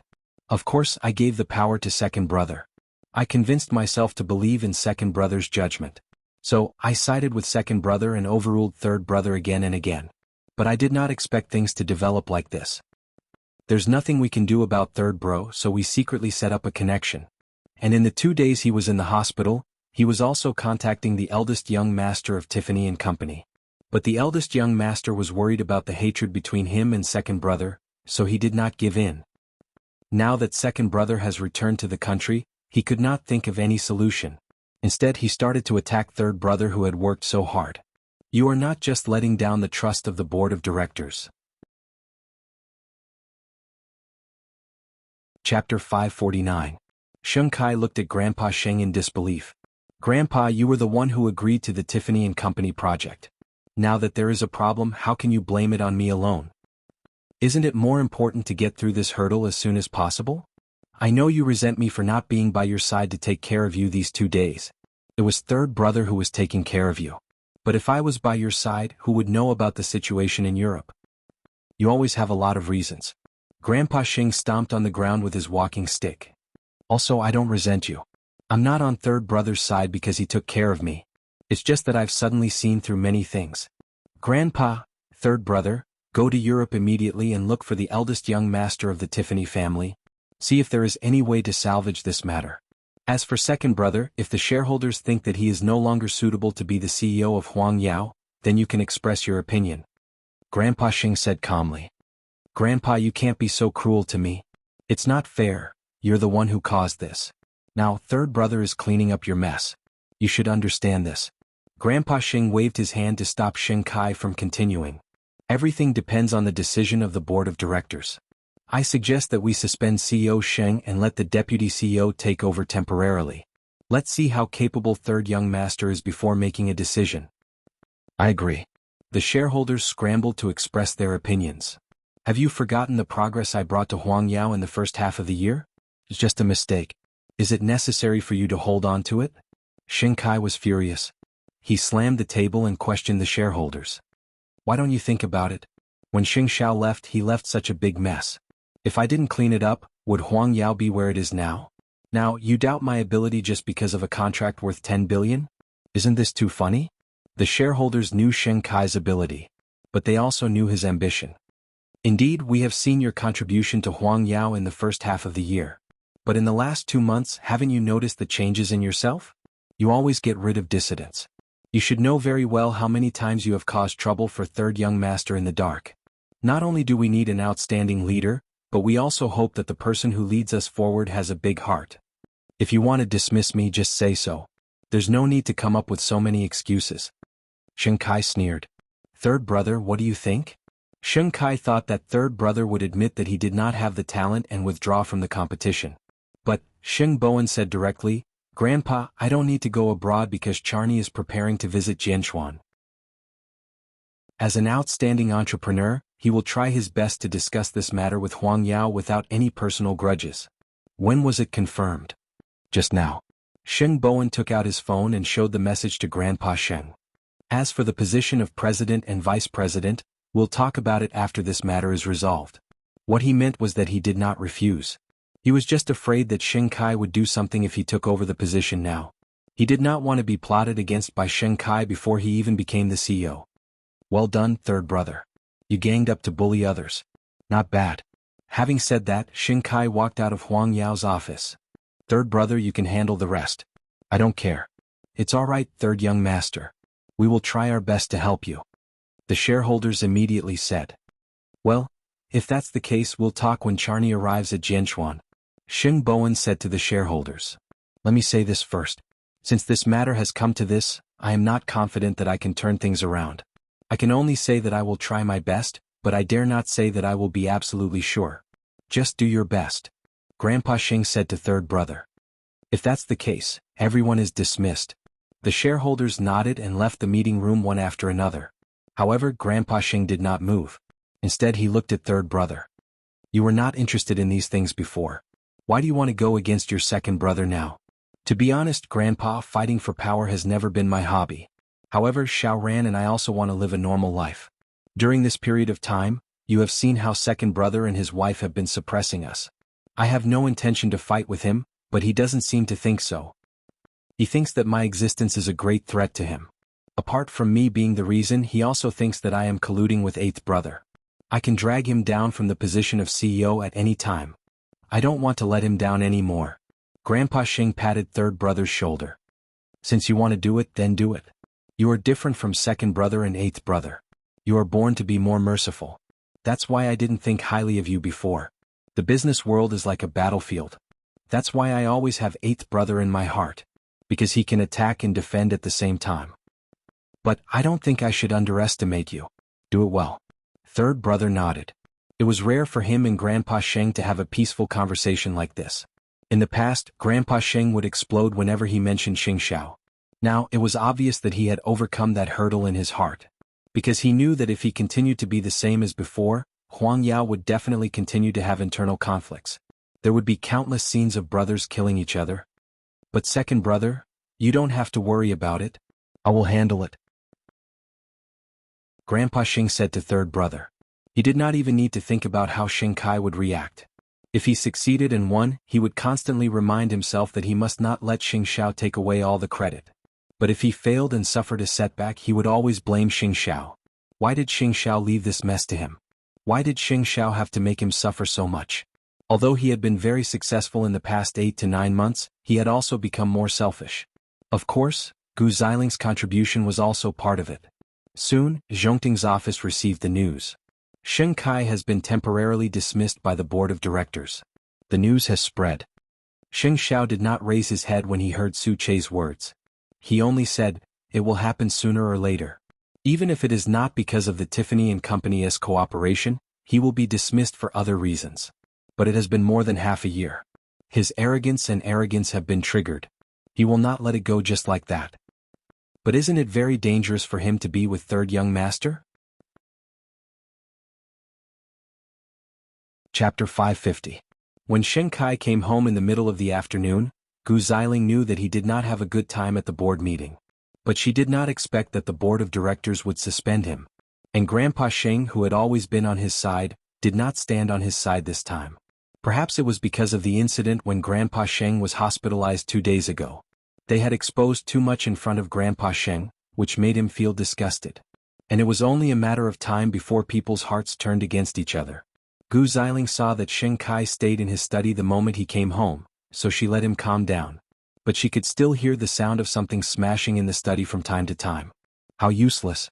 He was being bullied by others, but he could not fight back at all. Later, Grandpa Xing and Xing Bowen came home together. They saw Gu Ziling in the living room. When their eyes met, Gu Ziling did not avoid them. She calmed herself down. Grandpa and third brother are back. Where is second brother? He is in the study, Gu Ziling answered. Maybe he is in a bad mood. He will be fine when he thinks it through. In that case, you should stay at home and accompany him for the time being. He does not need to interfere with the company's affairs for the time being. Having said that, Grandpa Xing turned to Xing Bowen. Come to my study. Yes, Grandpa. Gu Ziling knew that the old thing could turn hostile faster than flipping a page, which was why there was no need to be calculative with him now. When the power of Huang Yao was completely in her and her husband's hands, she would come and settle the scores with the Xing family one by one. It was dinner time. Xing Kai did not come out for dinner. Gu Ziling was facing everyone in the Xing family alone. Unexpectedly, Hu Ran's stepmother called her at that moment. Sorry, I need to take a call. Gu Ziling took her phone and went to the garden. Then she heard the woman's voice. Ziling, are you free these days? Can we meet for a chat? Mrs. Hu, do you have something to share? We will know when we meet. I heard that you and second young master are not in a good situation in the Xing family recently. We are friends. Of course I have to help you. See you tomorrow, Gu Ziling replied. Now, no matter what, she had to think of a way to separate third brother and his wife. Otherwise, with the Hu family supporting third brother, wouldn't he have to be above Xing Kai in the future? After dinner, in the bridal chamber, Hu Ran looked at Xing Bowen, who had just finished washing up. She patted the seat beside her and said to him, Third brother, now that you are in power, second brother and second sister-in-law will definitely see you as a thorn in their side. Do you have any way to deal with it? Xing Bowen looked at her and shook his head. Grandpa said that this is the difference between me and eighth brother. If it were eighth brother, he would definitely be able to guess what the other party would plan and take precautions. But I can't. I can only take one step at a time. Hu Ran knew that he was a straightforward person, so she also laughed. You, perhaps a foolish person has a foolish fortune. You may be in a lot of danger if you follow me, Xing Bowen said helplessly. But don't be afraid. I will do my best to protect you. Yes, I'm not afraid. Hu Ran nodded. Go to sleep. From tomorrow onwards you will be busier. Banyan Courtyard. This was the name that Mama Xing gave to Mu Qiqi and Xing Xiao on the day they registered. At this moment, Mu Qiqi dragged her tired body into the house. She saw Xing Xiao sitting on the sofa working while waiting for her. She squinted her eyes and lay on Xing Xiao's lap shamelessly. Hubby? Xing Xiao lowered his head and looked at the person on his lap. He laughed mockingly. If you need my help, just say it. Help me find an expert who is as skilled as Su Che, Mu Qiqi said with her big eyes. What are you going to do tomorrow? The police found the basement of the hotel. Shanshan and I will go down tomorrow, but we don't know what dangers there are down there. Xing Xiao turned Mu Qiqi's body over and gave her a good spanking. Just report it. You don't have to be so cunning. I'm just afraid that you won't let me go down. Look at how self-aware I am. I can't wait until something happens before I report to you. The man who just went to your team is as skilled as Su Che. Really? National martial arts champion, kickboxing champion. It turned out that this man had already done his research. Then I'm not worried. Xing Xiao looked at the back of Mu Qiqi's head. The little one was not worried about herself. She was just afraid that Xing Xiao would not agree. I'll give you a day of investigation on Saturday. I've arranged for you to learn self-defense during the weekend. You have to learn how to escape no matter how many experts there are around you. Got it? Mu Qiqi felt at ease after being hit. She climbed up from Xing Xiao's lap and continued dragging her heavy body upstairs to the bedroom. Xing Xiao put away the documents and looked at the little one, the corners of his lips curling up. It was a good thing that she knew to report to him. After their shower they lay on their respective beds. Mu Qiqi could barely keep her eyes open, but she still asked Xing Xiao, "How's third brother?" "Just sleep if you're tired. Don't talk so much." Xing Xiao pressed her head against his chest. "Now I want to know. I want to know everything about you and your family. Otherwise, I won't be able to keep up with your family's conversation." Mu Qiqi's voice gradually softened.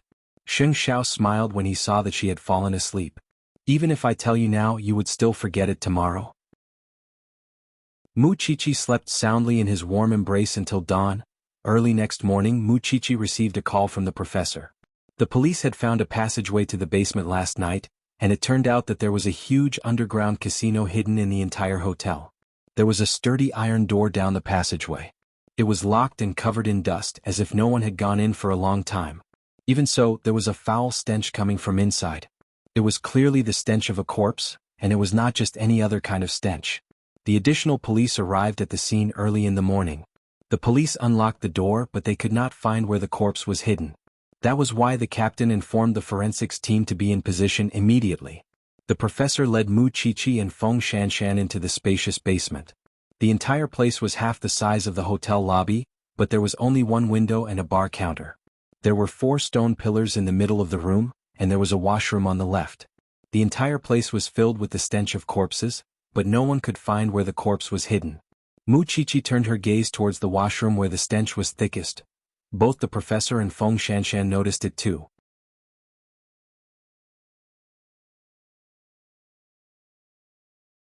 Chapter 551. The bathroom was very simple. There was a sink, a squatting toilet and a shower. The body is inside. Tang Yin glanced at it and turned to the professor. "It's time for you forensic doctors to take action." The bathroom was not big and could only accommodate about 3 people. The professor brought Mu Qiqi and Feng Shanshan into the shower. The body was highly decomposed and the giant appearance had begun to fade. The body was curled up in the shower in a sideways position. Obviously, someone put it in after the death. The deceased is a male between 60 and 65 years old. There are obvious strangulation marks on his neck and visible damage on his body. There are clothes fibers or skin flakes under his fingernails. There are no other injuries on other parts of his body.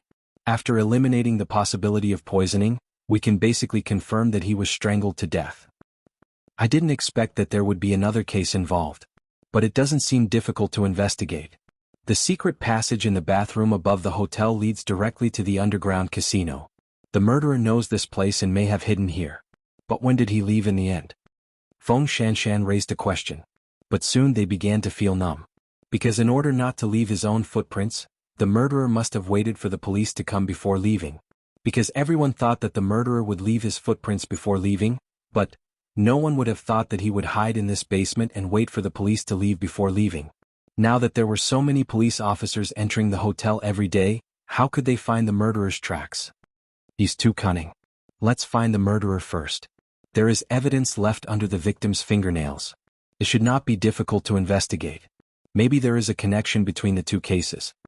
The professor stood up and said to everyone, "Let's go back and test it first." "I have a bold idea," Mu Qiqi said to the professor. At this time, Tang Yin also said to everyone, "Compare the DNA of these skin flakes with the 4 victims above." That's right. Mu Qiqi had the same idea. If it was really as they expected, then it was very likely that it was a vendetta. Then the murderer must be related to the victims. Okay. If that's the case, let's act quickly. Now that they had a breakthrough, everyone was pumped up. The police were confirming the identity of the deceased. But at this time, Tang Yin had a new question. Since there is no exit in the basement and he could only hide, how did Liao Xing get out? Everyone seemed to have fallen into this mystery. He said that after he saw the bodies, he was knocked unconscious. When he woke up, he was already outside. Our colleagues have also examined him. There is indeed a wound on his head. No, there is something wrong with his logic. Before we came in, the murderer was hiding in the basement. If Liao Xing was knocked out by the murderer, he would have been sent away immediately. It is impossible that we did not find the murderer's tracks. But if Liao Xing waited for us to arrive before he was sent out by the murderer, who called the police? This doesn't make sense at all, so he must be lying. You have to retry him. Previously, we ruled out Liao Xing as a suspect because we thought there was an exit in the basement and both he and the murderer could leave. However, since there is no exit in the basement, he must be lying. After Tang Yin finished speaking, the results of the DNA comparison were out. This skin tissue belongs to the elder brother Liao Xing. You've guessed correctly. However, there's something even more shocking. This deceased is Liao Xing's biological father, who is also the biological uncle of the deceased brothers. In that case, was there still a need to continue investigating?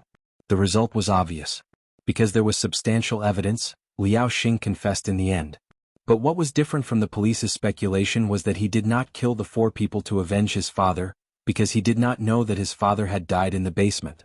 He had killed those 4 people because the 2 brothers had taken pity on him every day and allowed him to come over to earn tips.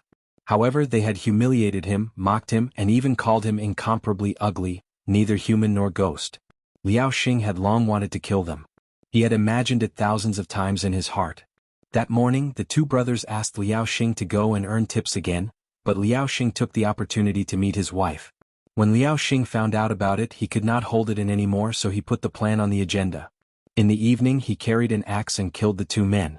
After that, he hid in the basement and only left after the police left. And the so-called call to the police was made by someone else.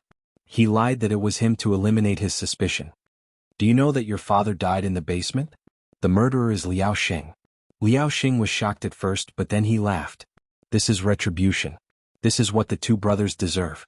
Liao Xing, you will eventually be punished by the law. This is at most a crime of passion. If I had more time, I would definitely be able to make it so that the police will not find any traces.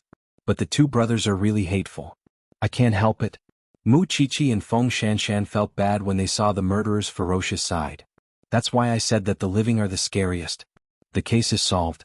I'll treat everyone to afternoon tea, the captain of the criminal investigation team said to everyone. But Tang Yin did not fit in. You guys go ahead. I don't need it. Boring soul. Feng Shanshan could not help but say to Tang Yin with her back facing him. That's not it. He is going to help me make something in the afternoon, the professor said to Feng Shanshan. You guys go ahead. I won't go. Mu Qiqi looked at Tang Yan's back as he left. She could not help but lean on Feng Shanshan's shoulder. Actually, he is quite capable. Moreover, the one in my family said that he is the national martial arts champion and kickboxing champion. But his EQ is so low. Feng Shanshan shook her head. I really suspect that this kind of person will never get married. Even if he does get married, there must be something wrong with his wife. If you don't care about him, why did you say so much? Mu Qiqi said and turned her face. Besides, you have talked so much about him behind his back. Isn't it enough? Not far away from them, the professor smiled helplessly and said to Tang Yin, can't you be a little gentler to girls? When will I see you with a girlfriend?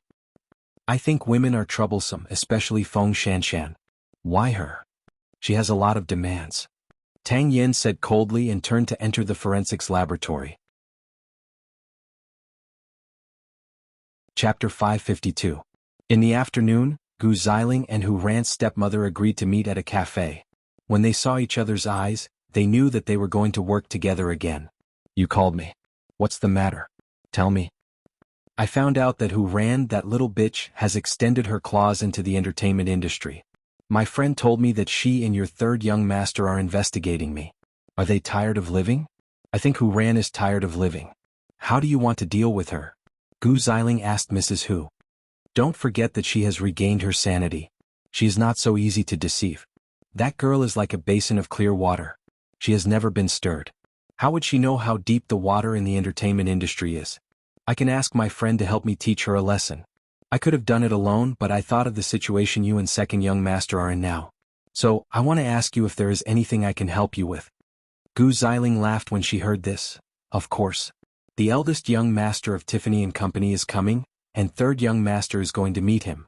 If you can control Hu Ran, you can control third young master. Then he will not be able to cooperate with Tiffany and Company anymore. Mrs. Hu, I will be very grateful if you can give me such a big gift. What are you talking about? Mrs. Hu said. Give me an exact time so that I can arrange it. No problem. I will contact you again when I go back. Now the group of old guys in Huangyao had placed all their hopes on Xing Bowen. Well, in that case she would make Xing Bowen look bad. She wanted to see if Xing Bowen could still remain indifferent when he found out that something had happened to Hu Ran.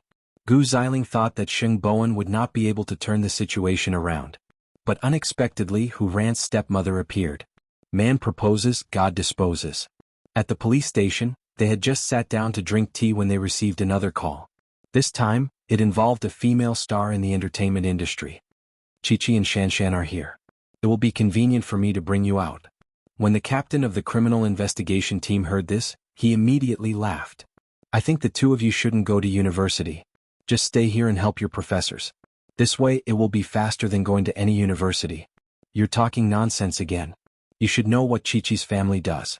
A diploma is equally important to her. The professor waved his hand. Besides, they should have a wider sky. What's the matter with me? The group of people chatted and laughed as they went out again. Tang Yan rode his motorcycle and followed behind. In Mu Chi-Chi's eyes, Tang Yan's motorcycle was quite flashy. It did not match his temperament at all. Soon the group arrived at the crime scene, the Dolphin Bay Villa. The deceased was the owner of this villa. She was also a senior actress in the entertainment industry. Her name was Xin Qing. The deceased died at the top of the stairs on the first floor. There were many soft tissue contusions on his body, which should have been caused when he rolled down the stairs. However, the specific cause of death can only be known after your forensic examination, the policeman who had arrived earlier said to the professor and the others. The dead body was discovered by the assistant. There was no shooting this morning and Xin Qing was resting at home, so the assistant didn't disturb her. However, when it was time to shoot, Xin Qing still hadn't appeared. The assistant couldn't get through to her, so she came to look for her. Only then did she realize that she was already dead at home. This should be an accident, right? The professor squatted down and looked at the body. He shook his head. Don't jump to conclusions so early. Why is there so much blood when she rolled down the stairs? Mu Chi-Chi looked at the bloodstains beside Xin Qing's body. I suspect that there is internal bleeding in her abdomen. We can only know this after the autopsy. From the looks of it, the injury from rolling down the stairs is not fatal. Tisk tsk. Such a beautiful actress. It's such a pity that she died just like that. I'm still her fan. A policeman at the side sighed. At this time, the leader of the criminal investigation team began to assign tasks. There was no doubt about the identity of the deceased. Professor, what's the time of her death? Between 1 and 3 o'clock last night, Mu Chi-Chi answered. The professor smiled and nodded. Yes, that's the time. So, they had to go to the property management to get the surveillance cameras to confirm who entered and left the villa during that period. In addition, they had to start interrogating Xin Qing's social relations. You have to be careful. This case involves the entertainment industry. So, it will definitely attract a lot of attention. You must be careful of your words and actions. Don't leak it out so that the murderer can get any useful information. Soon, the police got the surveillance cameras. From the surveillance cameras, it showed that 3 people appeared in Xin Qing's villa between 1 and 3 o'clock in the morning. And one of them was the paparazzi that Hu Ran and Xing Bowen had been looking for recently. This paparazzi was greedy and had blackmailed many people in the entertainment industry. More importantly, this paparazzi was Hu Ran's stepmother's good friend. And this time she set up a trap to hire this paparazzi. But she did not expect him to be involved in a murder case. Chi-Chi, whether it's a rich family or the entertainment industry, I hope that you can help if we really need public relations. I will try my best, Mu Chi-Chi answered. When they carried the body back to the forensics laboratory, the entrance was full of media. Moreover, Mu Chi-Chi was a famous person in the first place, so the media naturally surrounded her. Seeing this, Feng Shanshan smiled at her. Your mission is here. Miss Mu, can you tell us if Xin Qing is really dead? How did she die? Was it a crime of passion or revenge? Did Huang Fu get someone to do it? Hearing this, Mu Qiqi was confused. Who is Huang Fu? Because of the TV series Love as Deep as the Sea, Huang Fu and Xin Qing fought for the female lead role. It must be Huang Fu, right?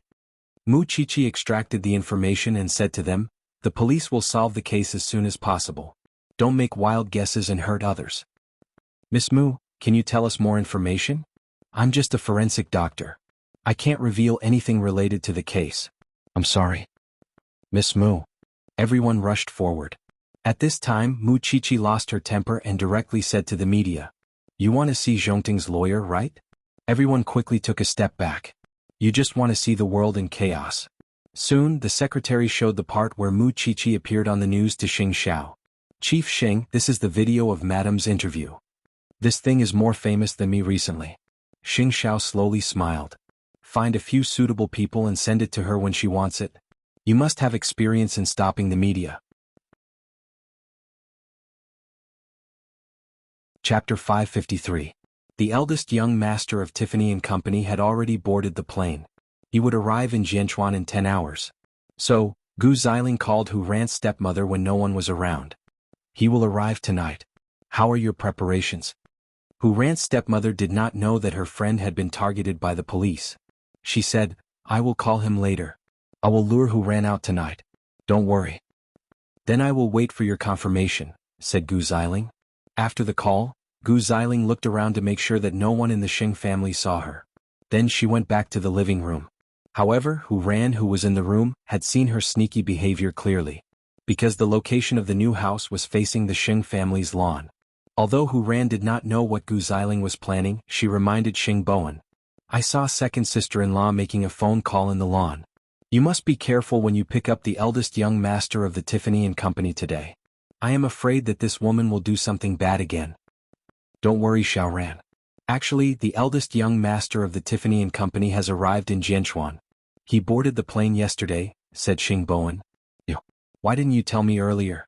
I was worried too." "You don't know either. That's why they did not notice anything." Xing Bowen explained. "Xiao Ran, you won't blame me, right?" "Why should I blame you? You did a good job." She had thought that Xing Bowen was a straightforward person who did not know how to beat around the bush. In fact, he knew how to be flexible at times like this. That was fine. Then, no matter what tricks Xing Kai and his wife wanted to play, they would not be able to do anything. As for Hu Ran's stepmother, she immediately called her friend. "Xiao Chui, can you spare some time to do something for me?" "Madam, I am running for my life now. What can I do? The police are looking for me everywhere. Don't call me anymore." After that, the other party hung up. Mrs. Hu frowned and looked at the phone. Suddenly she understood. Was it because of Xin Qing's death? But if Xiao Chui was arrested, wouldn't the fact that she had hired assassins to kill people in the past be dug out? Thinking of this, Mrs. Hu suddenly panicked. No, she had to stop Chui from running away. However, when the police were looking for someone, they would not be as gentle as Hu Ran and Xing Bowen. To find this cunning paparazzi, they did not need to go through such complicated steps. Since he was a major suspect, the police acted quickly. Even though the paparazzi knew how to disguise himself, they still caught him in the act. "Mr. Chui, why are you hiding? Hurry up and come with us." "No, Uncle Police, I didn't do anything wrong. Why are you looking for me? Why did you run if you didn't commit any crime? If you have anything to say, come back with us to the police station first." Therefore, within a few hours, the paparazzi was brought back to the police station. At this moment, the other suspect was being interrogated. She was Xin Qing's best friend, a designer. Last night, she received a call from Xin Qing and came over to chat with her. However, she received a call from her husband saying that their son had a fever, so she hurried back. The police had collected her fingerprints and DNA, but she was less suspicious than the paparazzi. Because she was the first person to enter the villa and left 20 minutes later. There was a man who came in the middle of the night, and they were still verifying his identity. The last person was the paparazzi. If Xin Qing had died before this, why didn't the other two people call the police? Of course, there were still a lot of doubts in the case. They could not conclude who the murderer was yet. The designer cooperated with the investigation and soon left the police station. At this time, it was the paparazzi's turn. After entering the interrogation room, the paparazzi began to panic. "Uncle Police, I know a lot of gossip in the entertainment industry. Do you want me to tell you?" "Don't talk nonsense. Just tell me, why did you go to Xinqing's house between 1 and 3 o'clock in the morning yesterday? Officer, in our line of work, we have to abide by our professional ethics. We can't disclose the privacy of our guests. You probably don't know the seriousness of this matter. Xinqing died between 1 and 3 o'clock in the morning last night. During this time you were the last person she saw. You could say that she died after you left. Are you still not going to tell us the truth? This is a human life. Are you sure you can bear the responsibility? When the paparazzi heard this, he panicked and said, Officer, I know that in your line of work, you hide all day long just to dig into the private lives of celebrities and then scam them. These are all ill-gotten gains. You know very well that. Even if you don't tell us, we can still find out. It's just a matter of time. Think about it yourself. The paparazzi was so scared that he cried. Officer, I'm just a little paparazzi. I'll tell you everything. This is what happened. Xinqing and Huang Fu have always been competitors. I got news from Huang Fu that Xinqing had an illicit relationship with a married man. So she asked me to keep an eye on Xinqing. Last night I was outside Xinqing's villa. At about 1:30 I saw Xinqing's best friend go to the villa and came out not long after. At about 2 o'clock, a man wearing a black hat also went to the villa at Dolphin Bay. I took a lot of photos, but after 20 minutes the man also left. I saw the door of the villa open, so I went in with the photos. I wanted to discuss some business with Xinqing. Then I saw Xinqing sitting on the sofa drinking.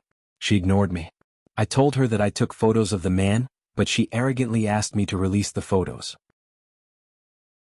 I thought that since she was not afraid of threats, I couldn't stay there any longer. So I turned around and left. That's the whole story, officer. Outside the interrogation room, several people were watching the whole process. However, no one believed the paparazzi's words. This man is like a stinky rat in the entertainment industry. Everyone wants to beat him up. And the dirty things he does behind the scenes are unimaginable. Not only that, because of his profession he is cunning by nature. If we want to get information from him, we need to use some tricks. Mu Chichi also said, he thinks that he is experienced and knowledgeable. He can even survive in the dirty entertainment industry, let alone deal with the police. Based on what he said just now, I only believe one thing. That is, he was squatting outside Xinqing's villa. Since he said that he was taking photos of Xinqing, he must be able to get the photos and videos of the man in the hat. Chapter 554. Since the paparazzi was arrested and sent to the police station, Hu Ran's stepmother's matter could not be carried out. Of course, her cooperation with Gu Xiling would not be counted. However, Gu Xiling waited for Hu Ran at home, but Hu Ran did not leave. Why was Hu Ran still at home when the person in charge of Tiffany and Company was about to arrive? Gu Xiling could not help but call Hu Ran's stepmother. But no one answered Mrs. Hu's call. Bastard. Liar. She had promised to teach Hu Ran a lesson. But what happened? Hu Ran was still sitting here drinking tea as if nothing had happened. Gu Xiling did not know how scared and guilty Mrs. Hu was now. To make sure that the paparazzi was not lying, she even drove to the police station. But her car was seen by her colleagues. Since it was a luxury car, she had to let Mu Chichi identify it. Mu Chichi was surprised when she saw it.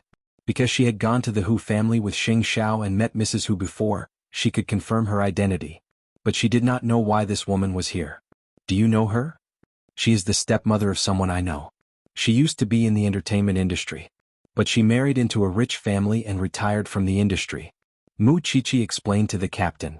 But I don't think it is a coincidence that she is here. She must be here because of the paparazzi. When the captain heard this, he immediately laughed. How many people's secrets are hidden in this scumbag's mouth? How can those people not be scared? Mu Chichi understood this too. So she called Xing Bowen. Third brother, Xiaoqi? What's the matter? Xing Bowen was having dinner with the eldest young master of Tiffany and Company at the moment. I saw Mrs. Hu at the police station today. You should know that the police station arrested a paparazzi because of Xinqing's case. I guess Mrs. Hu must be here because of this paparazzi. After all, it is related to third sister-in-law. So, I called you to ask you to pay attention to Mrs. Hu. I am afraid that she is hiding some secrets and will implicate the Hu family. Xing Bowen was excited when he heard Mu Chichi. Is his surname Chui? Yes. Chichi, how about this? I will ask Xiao Ran to call you and talk to you about this. You can help her. Although Mu Chichi did not know what it was, she still agreed. Okay. A few minutes later, Hu Ran called. Chichi, I heard from your third brother that the police station has arrested the paparazzi. You might not know how long your third brother and I have been looking for him. Speak slowly. Do you know that I got into a car accident 2 years ago? The murderer was hired by my stepmother, and the person who knows about this is the paparazzi with the surname Chui, Hu Ran explained concisely. Chichi, can you help me? No wonder your stepmother wants to come to the police station. Mu Chichi suddenly understood what Mrs. Hu was worried about. Third sister-in-law, we are investigating Xinqing's case now, and this paparazzi surnamed Chui is very difficult to pry open his mouth. Let me tell the team about this first. If I can help you, I will try my best. But after all, this is not a case. Everything has to follow the procedures. Do you understand what I mean? I understand. Anyway, thank you. Hu Ran was very excited. But she also knew that Mu Chichi was in a difficult position. After all, this had nothing to do with Xinqing. Mu Chichi hung up the phone and looked at the black sports car outside the door. Then, she turned around and told the captain about the background of the paparazzi. This person is the second wife of Boss Hu, a real estate developer in this city. She used to be a celebrity. I called her just now to find out why she came here. 2 years ago, she hired someone to kill her stepdaughter. And this paparazzi surnamed Chui is the insider. She is afraid that the paparazzi will say something that he should not say. As long as the paparazzi is willing to confess, I will settle this case together, said the captain of the criminal investigation team. Captain, thank you. It is our duty to get rid of the evils for the people. After that, Mu Chichi returned to the forensics laboratory. The professor had already dissected Xinqing's body. Her internal organs are all ruptured. Of course she would vomit so much blood. We have found the cause of death. She must have suffered a serious blow or impact before she died. The skin damage is not obvious and the boundary of the bleeding is not clear. Although it is in the shape of a strip, there is only one line. We can't be sure if it was caused by a round wooden stick. The main thing is that it looks light on the outside but heavy on the inside. The murderer is very good at using force. Does that mean that this person knows a certain level of self-defense? Or maybe he has practiced something related to fighting or martial arts? Mu Chichi guessed. We can't rule out this possibility. Now, we still can't confirm the identity of the second man. The paparazzi are all dishonest. We can't find any traces in Xinqing's house either. This case seems to be quite tricky. Feng Shanshan could not help but sigh. I really don't know what kind of torture she suffered before she died. On the other hand, Hu Ran told her father about her stepmother going to the police station. She also mentioned the car accident that happened 2 years ago. When Papa Hu saw the photo, he became more suspicious of his wife. Xiaoran, I know. I'll be careful. Dad, I can't find any evidence. But the heavens are fair. I just hope that I won't hurt you by doing this. If she really treated my daughter like that 2 years ago, I won't tolerate her, Papa Hu said firmly. At this time, his wife opened the door and entered the living room. She looked very tired. Where did she go? I haven't seen her all day, Papa Hu deliberately asked his wife. Drinking tea with a friend. Mrs. Hu must not have thought that Mu Chichi was such a meticulous person. Did she not think that she would be discovered by Mu Chichi? Papa Hu did not say anything. He only said, rest early. Don't mess around. Old Hu, it's been so long. Why is there no movement in my stomach? That was because Papa Hu went to the hospital for a vasectomy. Although he wanted a son, he could not let this woman give birth. We're not young anymore. It's not that easy to give birth. It's not the right time yet, Papa Hu explained. I just want to give you a son as soon as possible. Papa Hu turned around and shuddered. If he really let this woman get pregnant and give birth to a son, what would happen to the Hu family? He could only wait for Mu Chichi's results. If she could find evidence, he did not want to tolerate this woman anymore. A woman's heart was the most vicious. Chapter 555. In the end, Gu Xiling waited at home for the news for the whole day. But Mrs. Hu ignored her. She said that she would help.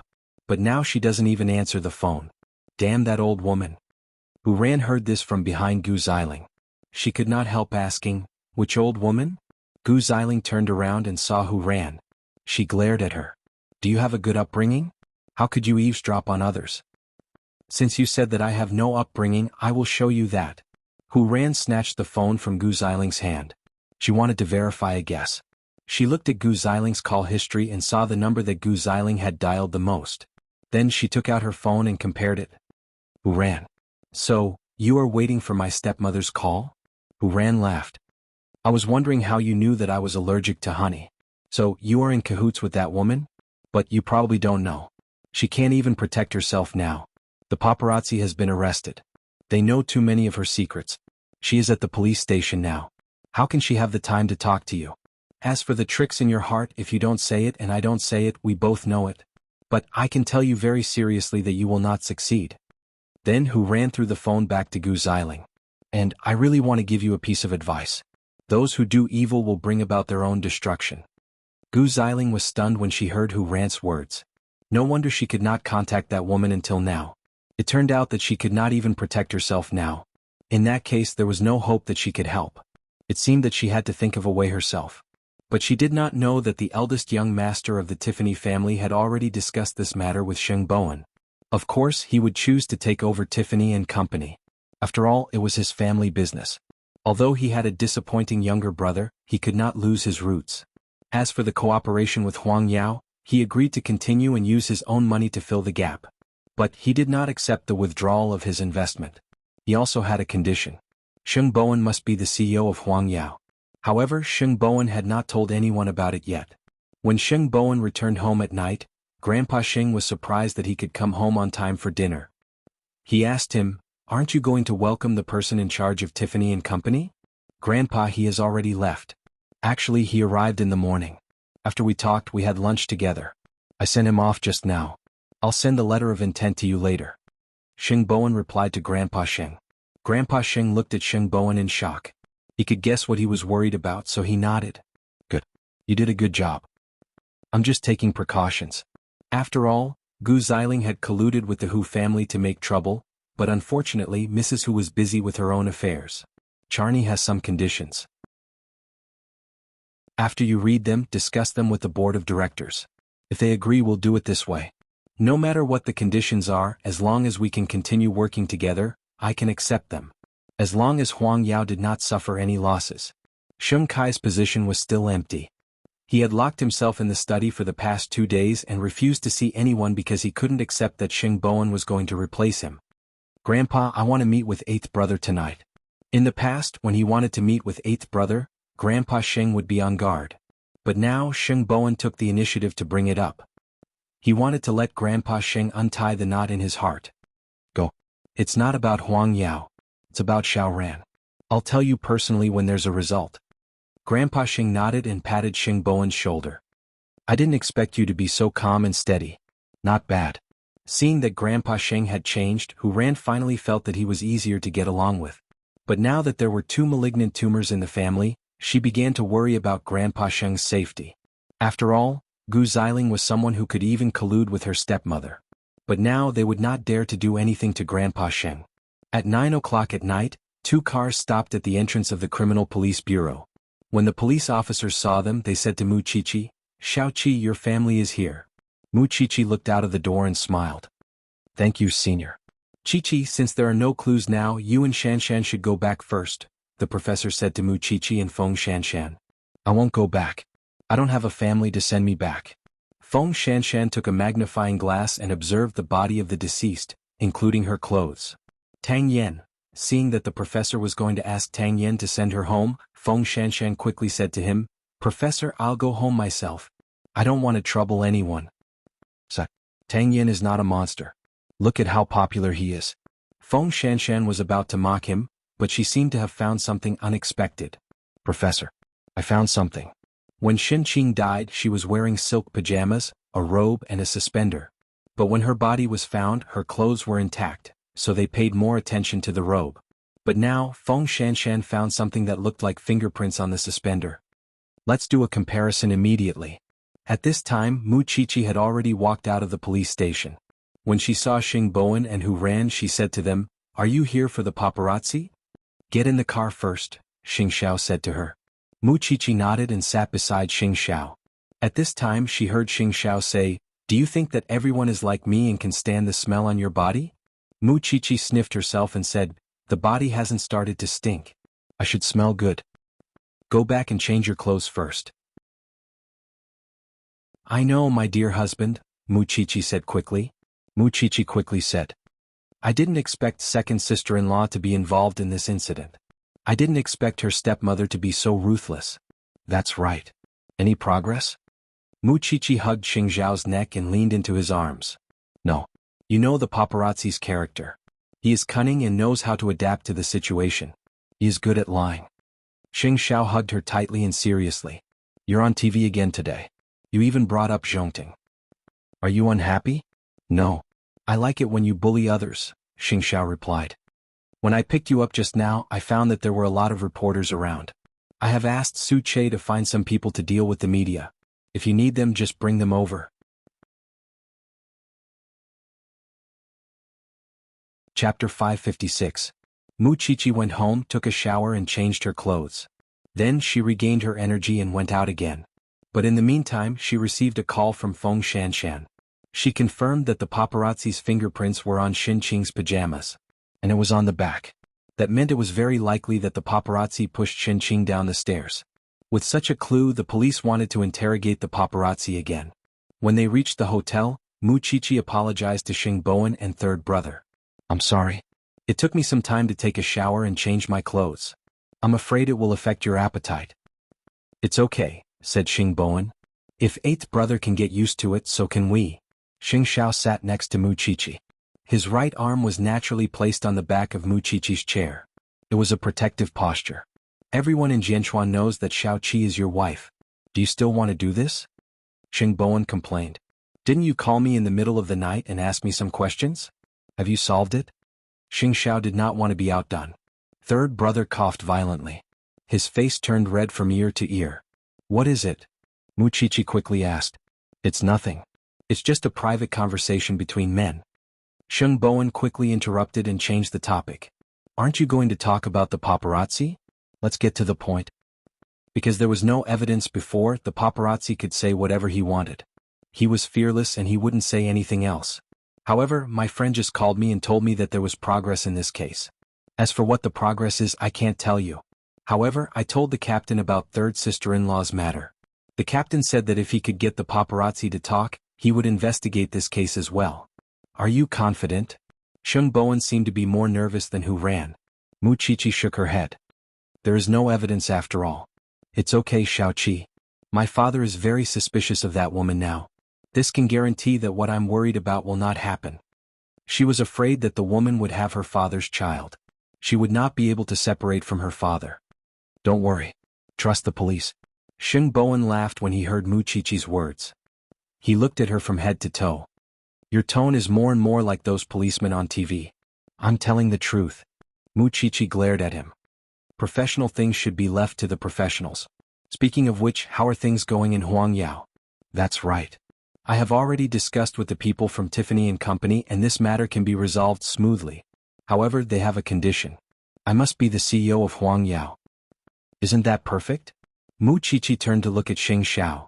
But I'm guessing second brother won't let it go so easily. He doesn't know about this yet, does he? If he knew, he would flip the heavens. But we'll know tomorrow. So, you've completely dragged Xing Kai down? Based on second brother's temper, he will definitely stab them in the back. Don't forget there's still Gu Xiling by his side. That woman isn't just your average kind of evil. Previously, Xiao Ran almost lost her life because of honey. She was the one who colluded with her stepmother. You actually let her walk in front of you. Mu Qiqi rolled her eyes. I thought the bankruptcy of the Gus would be her end. She still wants to continue stirring up trouble. Xiao Qi, no matter what, I have to thank you for what you did this time. Otherwise, third brother and I would have to put in a lot of effort and be schemed against. Hu Ran said and toasted Mu Qiqi. I hope this matter will end well. Mu Qiqi was smiling happily, but Xing Zhao couldn't. Why are you pulling a long face? Your teachers have been calling me all day today. What do you think? Xing Zhao asked her. He had clearly told Mu Qiqi to go to class today and practice self-defense. But she had been staying in the branch office all day and refused to answer all the calls from strangers. All my efforts are wasted. I swear I really forgot, Mu Qiqi quickly explained. I will remember next time. Do you still have credibility with me? Mu Qiqi immediately stopped talking. She looked at Xing Bowen and Hu Ran helplessly. Xing Bowen smiled. I can't save you. I can't beat eighth brother's IQ. Why are you still smiling? Xing Zhao's gaze swept across the two of them. Have you done your business? Sheng Bowen choked and could only pretend to be mute. This person was really unforgiving with his words. Grandpa agreed to let me come out to see you today. I think he has slowly thought it through. After hearing Sheng Bowen's words, Xing Xiao suddenly thought of the document that Grandpa Sheng gave him. It was not that Grandpa Sheng had thought it through, but he had recognized some facts. Because third brother and Hu Ran were not there, the Sheng family was not very lively. Perhaps because he knew that third brother was not at home, Sheng Kai finally walked out of the study to eat. However, his untidy appearance was really surprising. After the meal, Grandpa Sheng got up from the dining table. Second brother, come to my study. Sheng Bowen snorted coldly. He put down his bowl and chopsticks and followed behind Grandpa Sheng. As soon as he entered the study, Grandpa Sheng asked him sternly, "Look at yourself. What a scandal. Didn't you force me to be like this, Grandpa?" Sheng Kai sneered while leaning on the bookshelf. "Didn't you see that I don't have the support of the Gu family, so you turned your eyes to third brother?" Grandpa Sheng took a deep breath. He suddenly felt that he could not communicate with Sheng Kai at all, because second brother's heart was filled with resentment. "There will be a board meeting tomorrow. Third brother will replace you as the CEO. You two can exchange positions. Second brother, your current mentality is not suitable to be the CEO." Grandpa Sheng said to Sheng Kai seriously. "Think about it." "There's nothing to think about. I don't want to be the deputy CEO. I plan to sell my shares and leave the Sheng family. I believe that Grandpa will not stop a useless person like me." "Second brother?" Grandpa Sheng was shocked. "I said that I will not let anyone leave the Sheng family." "Then don't drag me down from the position of CEO." Sheng Kai was very agitated and his emotions exploded. "I am either the crown prince of Huangyao or I am nothing." Having said that, Sheng Kai wanted to leave the study. However, Grandpa Sheng was so angry that he collapsed in front of the desk and fainted again. Chapter 557. Late at night, third brother and Hu Ran came back from outside. "You go back to your room first. I have something to tell Grandpa." Hu Ran nodded and let go of Sheng Bowen's hand. He smiled and walked to the door of Grandpa Sheng's study. He saw the light in the room, but Grandpa Sheng did not respond. Sheng Bowen went to Grandpa Sheng's bedroom. When he saw that there was no one there, he realized that something was wrong. He quickly knocked the door open and saw Grandpa Sheng lying on the ground. He quickly called for someone. "Butler, call the ambulance." The Sheng family was alarmed again. They rushed to the hospital in the middle of the night. "Third brother, when did Grandpa faint?" Sixth brother could not help asking. "Is he in danger?" "I don't know. I've just returned." Third brother answered, but he kept his scrutinizing gaze on Sheng Kai. Because he heard from the butler that the only person Grandpa Sheng saw after dinner was Sheng Kai. "I hope Grandpa is fine." "Second brother, what did you say to Grandpa last night?" Hearing Sheng Bowen's question, Sheng Kai looked at him coldly. "What? Are you suspecting that Grandpa's illness is because of me? The doctor said that Grandpa should not be agitated. You are the CEO of Huangyao now. Can you be so arrogant? The last person Grandpa saw was indeed me. But how would I know when and how he fainted?" Sheng Kai asked in return. "Can you brothers stop blaming each other at a time like this?" Hu Ran could not help but ask. "Third brother started it, didn't he? Besides, didn't you hate Grandpa before? Now that you know Grandpa is your help, you have changed your attitude? If your family members continue to quarrel, please leave the hospital. The patient is in a severe coma now. We don't know when he will wake up." The doctor from the emergency department came out and said to the Sheng family, "What's the point of finding fault now? He's already like this." The two brothers stopped talking. The rest of the Sheng family also lowered their heads. "We did not send him to the hospital in time this time. Be prepared. We don't know if he will wake up." "Thank you, doctor. We were wrong." Sheng Bowen quickly corrected his attitude. "I hope you can help and save our grandpa. That's more like it." The doctor rolled his eyes and left. At this time, Sheng Bowen took out his phone and wanted to inform Xing Xiao. Although he did not know if eighth brother and Grandpa Sheng had reconciled. "What are you doing?" "Inform fourth sister and eighth brother." After hearing Sheng Bowen's words, Sheng Kai snatched his phone and smashed it. "You know that eighth brother is a thorn in Grandpa's heart. Do you want Grandpa to die? Grandpa will want to see eighth brother. Big brother isn't here and I'm the boss. I won't allow it." Seeing the two of them quarreling again, the doctor finally chased them out, but the two of them were still quarreling in the hospital garden. "You're afraid that when eighth brother comes back, You won't have any hope, right? Having said that, Sheng Bowen turned around and left. But that was when Hu Ran sent a message to Mu Chichi. Mu Chichi saw that Grandpa Sheng was in trouble. She did not want to hide it from Xing Xiao, so she passed the phone to him. Grandpa Sheng is in a coma again. I heard that it will be very difficult for him to wake up this time. Do you want to go and see him? Xing Xiao took the phone and put down the document. Although he did not say whether he would go or not, he contacted Su Che and asked him to find the best experts and authorities overnight. If something really happens to Grandpa Sheng, the Sheng family will really be in a state of disunity. Xing Xiao did not say anything. He just patted Mu Chichi's shoulder. Go to sleep. At the police station. The police were still interrogating the paparazzi. You still don't want to confess. Did you kill Xinqing? No, officer. I've said it many times. I really didn't kill Xinqing. I wanted to threaten her and get some money, but she didn't agree to it. So, I didn't force her and left the Dolphin Bay Villa early. So, you and Xinqing did not even have any physical contact. The police continued to set him up. No, I already said I did not. Then why are your fingerprints on Xinqing's body? The police took the evidence and showed it to the paparazzi. Do you know that all the evidence points to you? You are still wasting time here. Chui, let me be honest with you. Every second you waste here is extremely disadvantageous to you. Think about it yourself. The paparazzi was stunned when he saw that. His emotions changed a little. But it was not enough to make him break down completely. So, the police continued to set him up. Your dirty deeds are really one after another. It's fine if you don't admit to killing Xinqing. But tell me about the car accident that happened 2 years ago. Your good friend Mrs. Hu came to the police station today. In order to express our suspicion, we went to the police station to find out why she came. So, it turns out that she was afraid that you would spill the beans. That case has nothing to do with me. The paparazzi quickly waved his hand.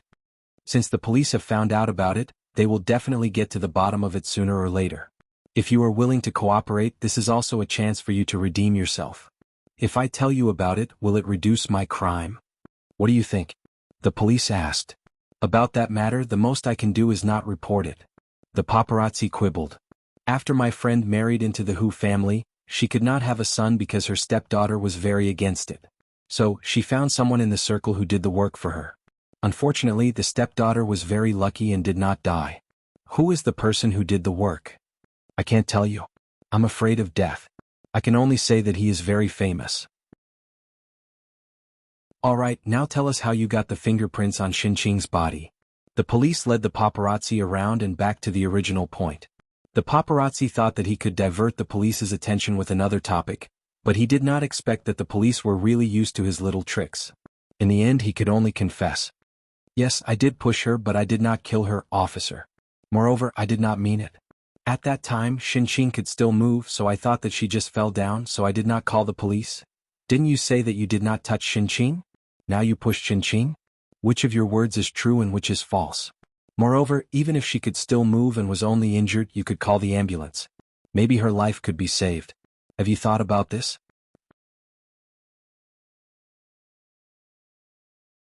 Chapter 558. Officer, it's not that serious. I really didn't want to kill her. It was just a mistake. The interrogating officer took the opportunity to pressure the paparazzi. Tell me everything you know. Feng Shanshan stayed in the autopsy room until late. She wanted to know how much the paparazzi could spit out. Unfortunately, the paparazzi only admitted that he pushed Xinqing. Of course, he also told her about the car accident and the name of the person. As for the man who appeared in Xinqing's house that night, the paparazzi only took a picture of him wearing a hat and lowering his head. He could not identify him at all. It's 1 a.m. We can't get a car anywhere now. Shall I ask Tang Yen to send you? The professor suggested. At this hour, it was dark and windy outside. Feng Shanshan was still afraid. So, when Tang Yen entered the forensics lab, Feng Shanshan could only say politely, "Thank you, Officer Tang. I'm still riding a motorcycle today. If you are not used to it, I'm used to it." Feng Shanshan flattered him. Tang Yen did not say anything. He just passed the helmet to her. I really thought that you never asked for help. Feng Shanshan lowered her head and secretly rolled her eyes. If I had any other choice, I definitely wouldn't ask for help from you. Let's go. Feng Shanshan did not expect Tang Yen to lift her up with one hand and put her on the back seat. Then he stepped over the body of the car. This man was really strong. With him in front of her, it was like there was an indestructible wall. Feng Shanshan felt comfortable blocking the wind. Soon Tang Yen sent her downstairs. Feng Shanshan thanked him and quickly went upstairs. She did not expect her roommate to bring her boyfriend back. They were having a good time in the living room. So she quietly left. But she was afraid of the stairwell, so she quickly rushed downstairs and stopped Tang Yan's car. "Officer Tang, please take me in." Tang Yan glanced at her and then looked at the apartment. "What's wrong?" "My roommate and boyfriend are inside." Tang Yan glanced at her and then quietly approached her. "You are a single woman. Are you inviting me to my house? I trust and respect you as a police officer, okay? Or you can lend me money and I can stay in a hotel." Feng Shanshan was angry. "Get in the car." Tang Yan did not say much. "Don't let my uncle know tomorrow." "Who wants others to know?" Feng Shanshan blushed. Why did she trust Tang Yan? Firstly, it was really because she believed that he was a police officer. Secondly, this man should not be interested in relationships because he was a complete workaholic. As for the third reason, after so many field work, whether it was a hotel or a bar, she would be worried about her safety. The car was fast, but it was also long enough.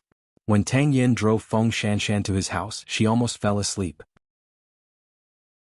Somehow, she followed Tang Yen into his apartment, and the furnishings in his apartment were really in line with a single man's taste. It was totally an American industrial style. "Look at that big sandbag hanging in the hall, TKK. I'll sleep in the study. This is your activity area, but don't touch my things. The bedroom is upstairs. Help yourself." After that, Tang Yen entered his study. Feng Shanshan could not help but take a deep breath.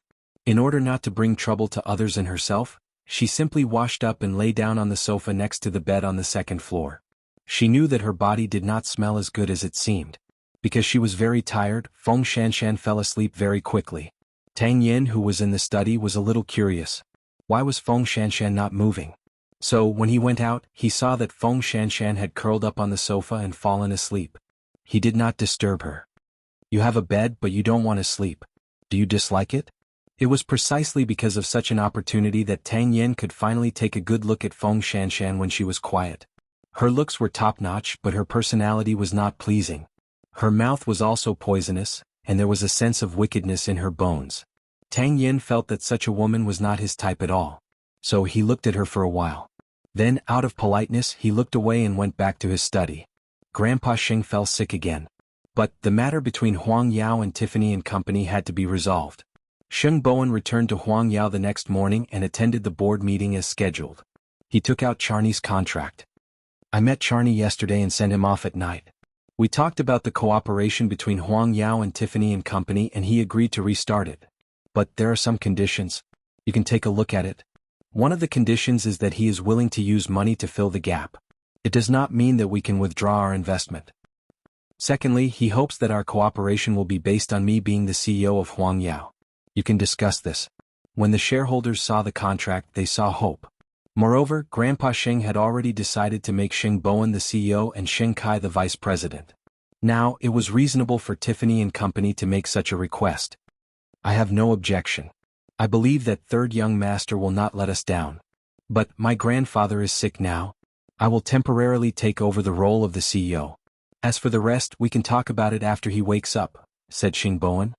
"What do you think? Everyone take a stand." "We all agree."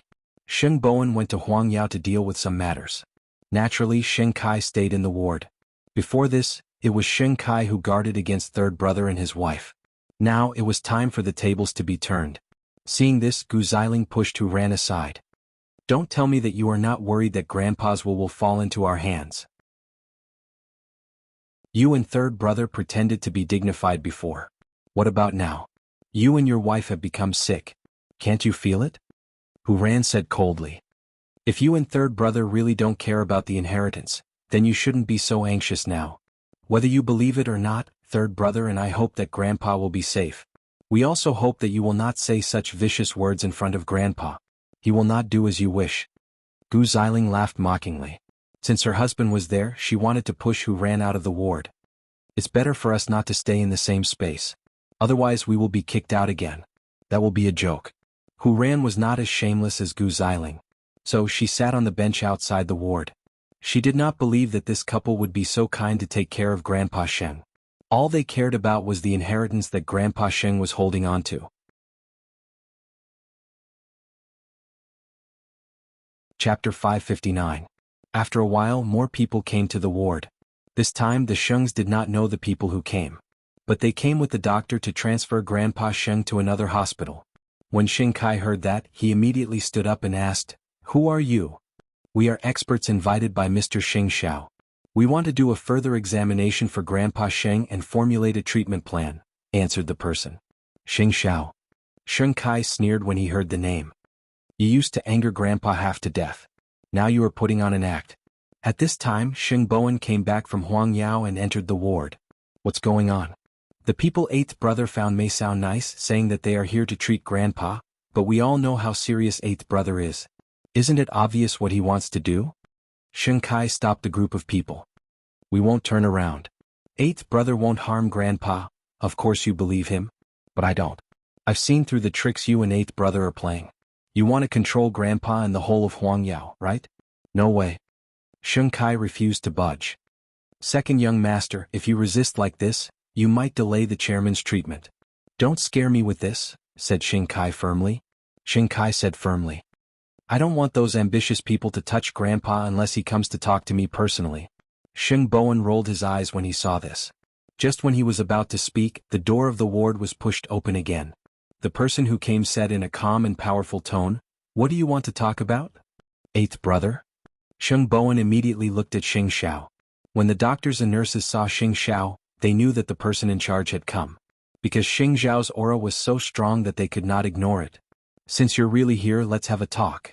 With that, Xing Kai stood up. "Everyone else, get out." "Why don't you go out and talk?" Xing Bowen asked.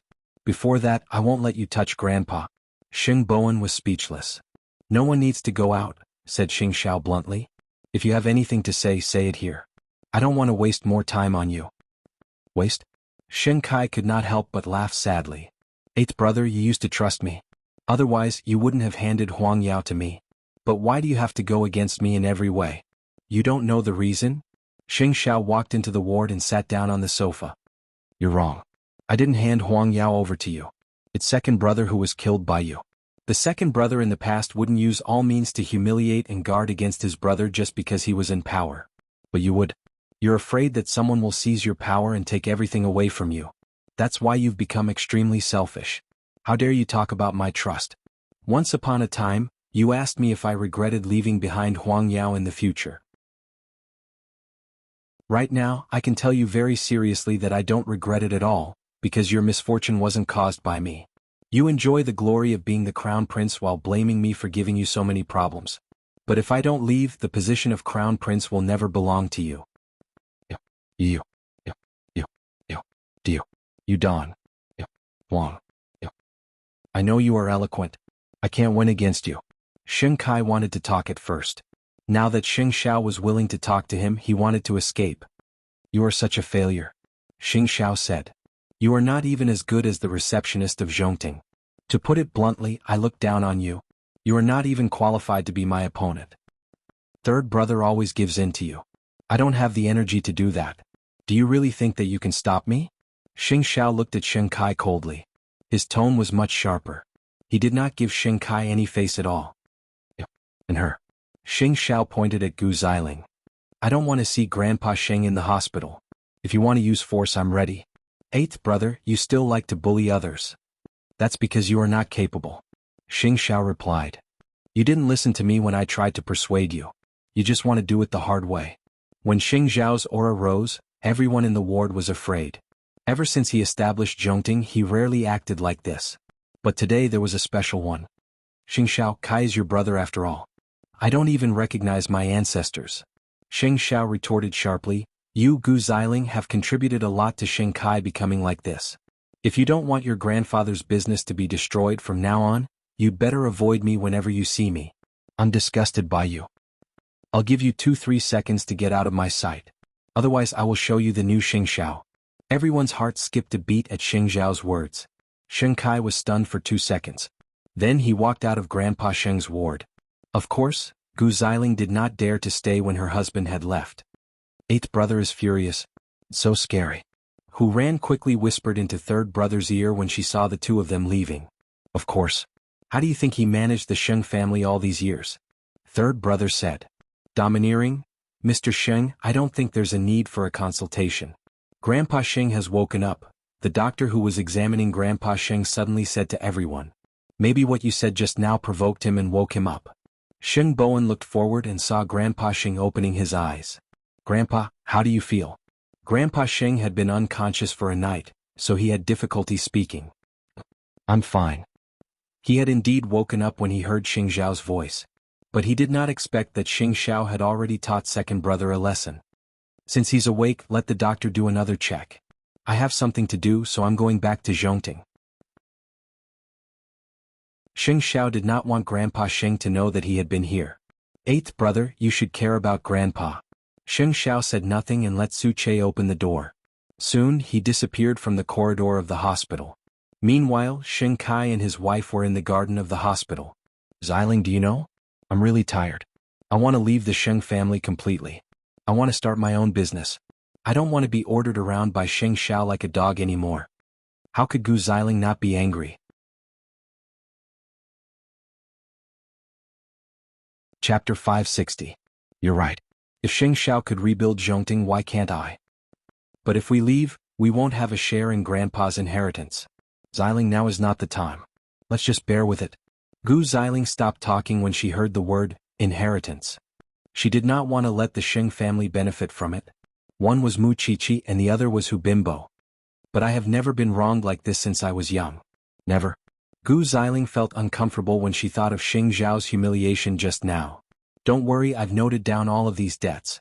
When Grandpa leaves and we get our hands on the inheritance, we'll settle it again. Xing Kai did not know how ugly and hideous he looked at the moment. Of course, Xing Xiao would never treat Xing Kai as his brother after what he said just now. They would be enemies when they met again.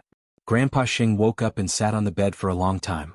After a while, he asked Xing Bowen, how long have I been unconscious? Grandpa, just one night.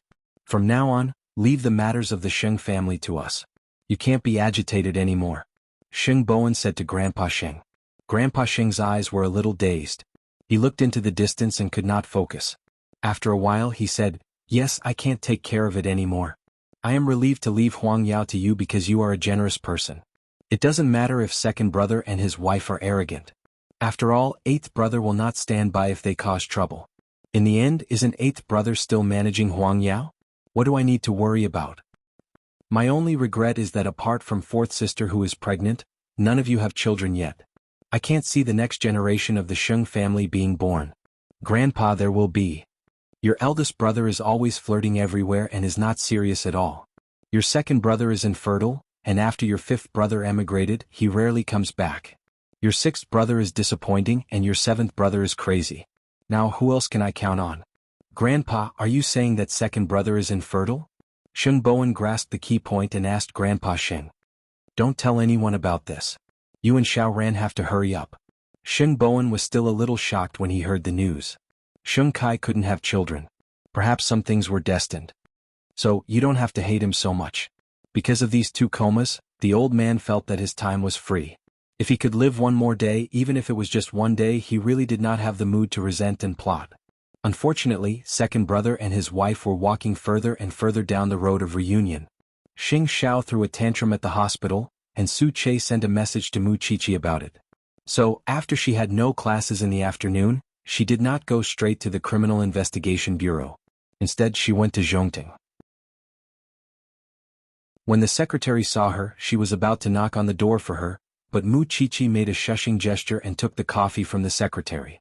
It's almost night and you're still drinking coffee? Change to a glass of water. The secretary did as she was told and quickly handed her another cup. Mu Qiqi knocked on the door and entered. She walked straight to Xing Zhao's side, but he did not notice her. He simply took a sip from the cup, and when he found that it was plain water, he looked up in confusion. It's almost 6 o'clock, why are you still drinking coffee? Xing Xiao put down the pen in his hand and leaned against the chair in a relaxed posture. He turned to Mu Qiqi. Why did you come? Because of someone. He went to the hospital today and threw a big tantrum. I thought you would need my comfort, so I came here immediately. Mu Qiqi sat on his lap. Are you worried about Xing Kai? Xing Xiao shook his head. Since I don't treat him as a brother, I definitely don't want to waste time on him. Then why are you still so shameless? It's just, You just feel that Xing Kai has betrayed your trust and you have betrayed the trust of everyone in Huangyao, right? Mu Qiqi guessed. Although you are indeed successful in the business world, Xing Kai is a person and an ambitious person. People's hearts will change. This is not something you can control. Sheng Xiao gently stroked Mu Qiqi's hair. Mu Qiqi's hair must be fragrant since she did not go to the autopsy room. So, he relaxed and temporarily removed the invincible armor. As long as you have a clear conscience, that's enough.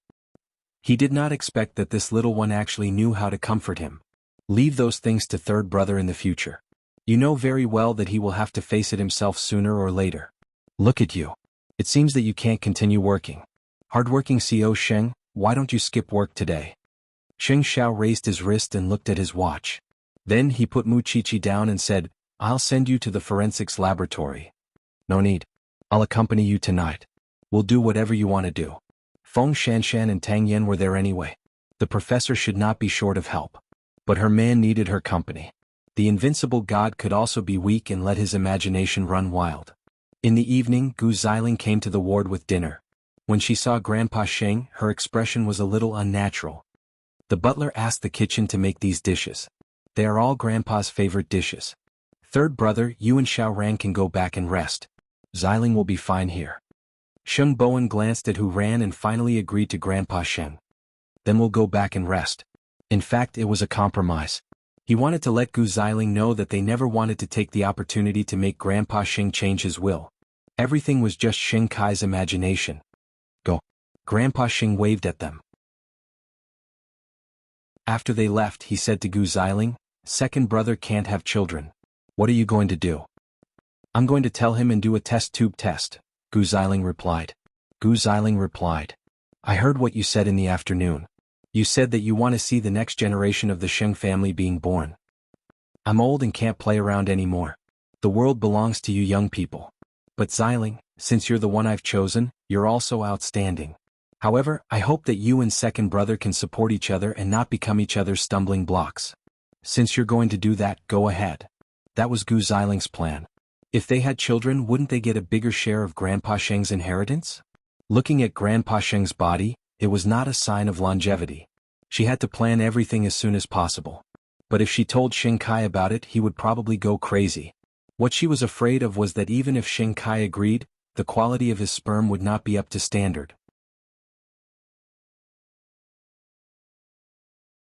Chapter 561. The next day, Mu Qiqi saw that Feng Shanshan had changed her clothes. She said, I remember that you were wearing the same clothes the day before and yesterday. That's not your habit. I didn't go to the forensics lab last night and I didn't ask you. You didn't go back the night before, right? What does it have to do with you? Feng Shanshan rolled her eyes at Mu Qiqi. I really thought that you were not interested in Officer Tang. But I guess you were together the night before yesterday, right? Feng Shanshan was shocked when she heard that. How did you know? There's a smell on Officer Tang's body. It's a kind of wood fragrance. I can smell it when I get close to him. You have the same smell on you too. I just didn't expose you at that time. So, either you went to his house or you were very close to him. Don't think too much. I just stayed over the night before yesterday, Feng Shanshan said angrily. Who asked me to have nowhere to go?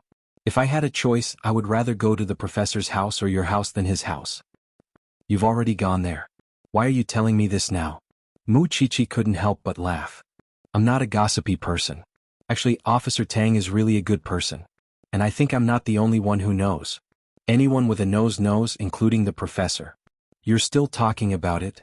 Although Feng Shanshan stayed in Tang Yan's house for a night, she really curled up on the sofa for the whole night.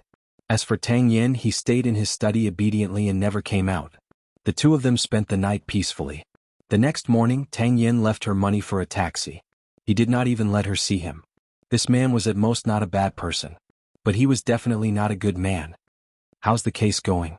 There's no new evidence and we haven't confirmed the identity of the mysterious man.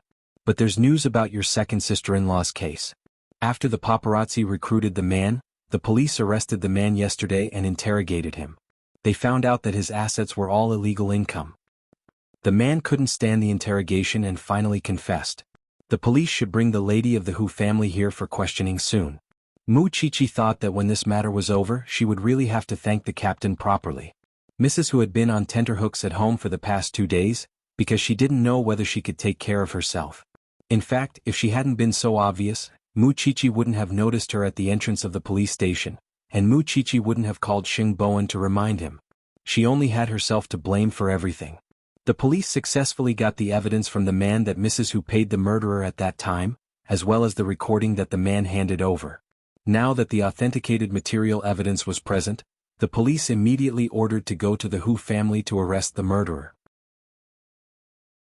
However, when the police came to the door, Papa Hu was very surprised. "What are you doing?" "Xiao Hu, the police are investigating a case and need to bring your wife back to assist in the investigation. It's about 2 years ago she paid a hitman to kill your daughter." Mrs. Hu was shocked when she heard that. She didn't expect that the case would be found out so soon. "Old Hu, I don't have it. Tell me I don't have it." "You'll know when you go to the police station. Take her away." Since there was an arrest warrant, the evidence was conclusive. Mrs. Hu was immediately taken to the police station. At the same time, Papa Hu called Hu Ran. "Xiao Ran, the police are here to arrest someone." "Really?" Hu Ran was so happy that she almost cried out. "Then Dad, wait for me. I'll go to the police station now. Come. I'll wait for you at the door." At this time, Mu Chichi and Feng Shanshan were not at the police station. After Mrs. Hu was arrested, she was directly locked in the interrogation room for interrogation. At first, she refused to admit that she paid the hitman to kill Hu Ran. But when the police took out the recording of the hitman's phone call, the line of defense in her heart completely collapsed. Papa Hu and Feng Shanshan waited at the door until the interrogation was over. Then, the captain of the criminal investigation team walked to the father and daughter and said to them, "Miss Hu, I heard from Mu Chichi that you really want to find evidence to accuse your stepmother of being the hitman.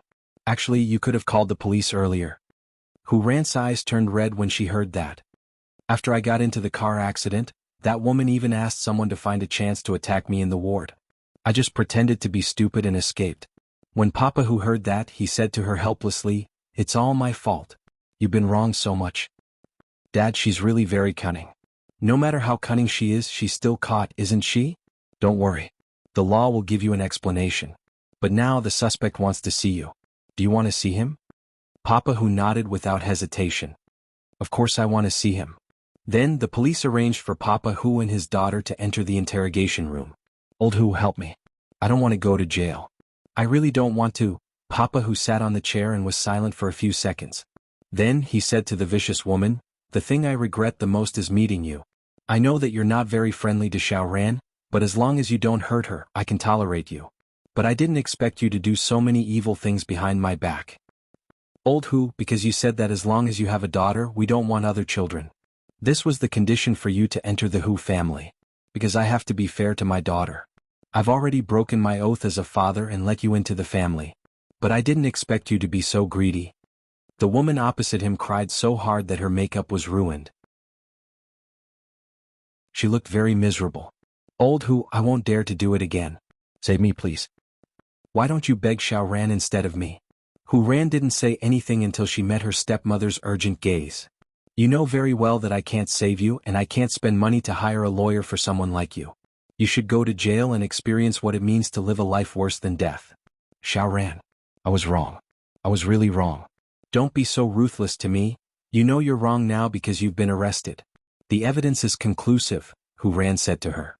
Hu Ran said to her, "I really have to rejoice because from now on I'm finally free. Let me ask you, did you collude with Gu Xiling? Did you tell her that I'm allergic to honey?"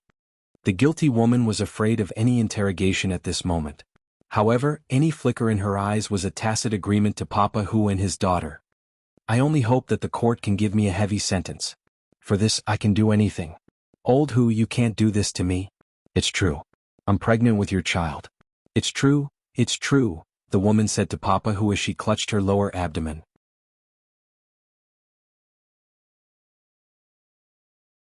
Chapter 562. "So, you've been guarding against me." The woman laughed mockingly and looked at her husband. "If you cared more about me and didn't set so many harsh conditions, I wouldn't have ended up like this." "You're wrong. You have more than anyone else but you're never satisfied," Papa Hu said. "If you think that my conditions are harsh, you shouldn't have agreed to marry me in the first place. Why did you not? Isn't it because of my money? Today is the last time we see each other. The police will sue you. After you go to jail, I'll start the divorce procedures. I want you to have nothing. You can't even beg for death. After that, Papa Hu stood up with Hu Ran. Xiao Ran, let's go home. No, don't give up on me. No. After enduring 2 years of pretending to be a fool, this vicious woman finally got the punishment she deserved. When Hu Ran left, her eyes were red. In the future, I won't find you a stepmother anymore, Papa Hu said to Hu Ran when they left the police station. Once bitten, twice shy. Dad, you're still so young. Why can't you find a stepmother? You can't lose trust in others because of this woman. But next time you must keep your eyes open. You and third young master, hurry up and have a child for me to play with. Then I won't be lonely. Hu Ran blushed, but she felt relieved. She had not expected to find out the truth of the matter. She had thought that the vicious woman would be able to get away with it. It was all thanks to the police and Mu Chichi. She would remember this kindness. In the police station, although the police had finished investigating Hu Ran's case, they still had no clue about Shin Qing's case. The mysterious man made the police look for a long time. In the end, the captain decided to give it a try and handed the photo to Hu Ran's stepmother. Do you know the man in the photo? Since this woman was an old fox in the entertainment industry, she might be able to reveal something that the police did not know. If I can tell you who this man is, will you reduce my sentence? It depends on your performance.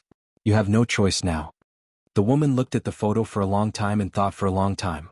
Finally, she said to the police, if I'm not wrong, this person should be the CEO of Huayu Entertainment, Xie Yingxing. How many tens of percent do you have? 70. The woman replied, although he disguised himself very well, he has a very serious O-shaped leg. That shouldn't be wrong, but Xie Yingxing has an older brother. The two brothers look very similar. You've finally done something good. After that, the police immediately started an investigation on Xie Yingxing, including what the forensic doctor had mentioned earlier.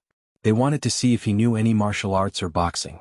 In the afternoon, when Hu Ran returned to the hospital, she told Grandpa Sheng about what had happened. But as she spoke, her eyes fell on Gu Xiling from time to time. Thanks to Chi-Chi's help, I got justice for the car accident 2 years ago. My stepmother is now locked up in the police station.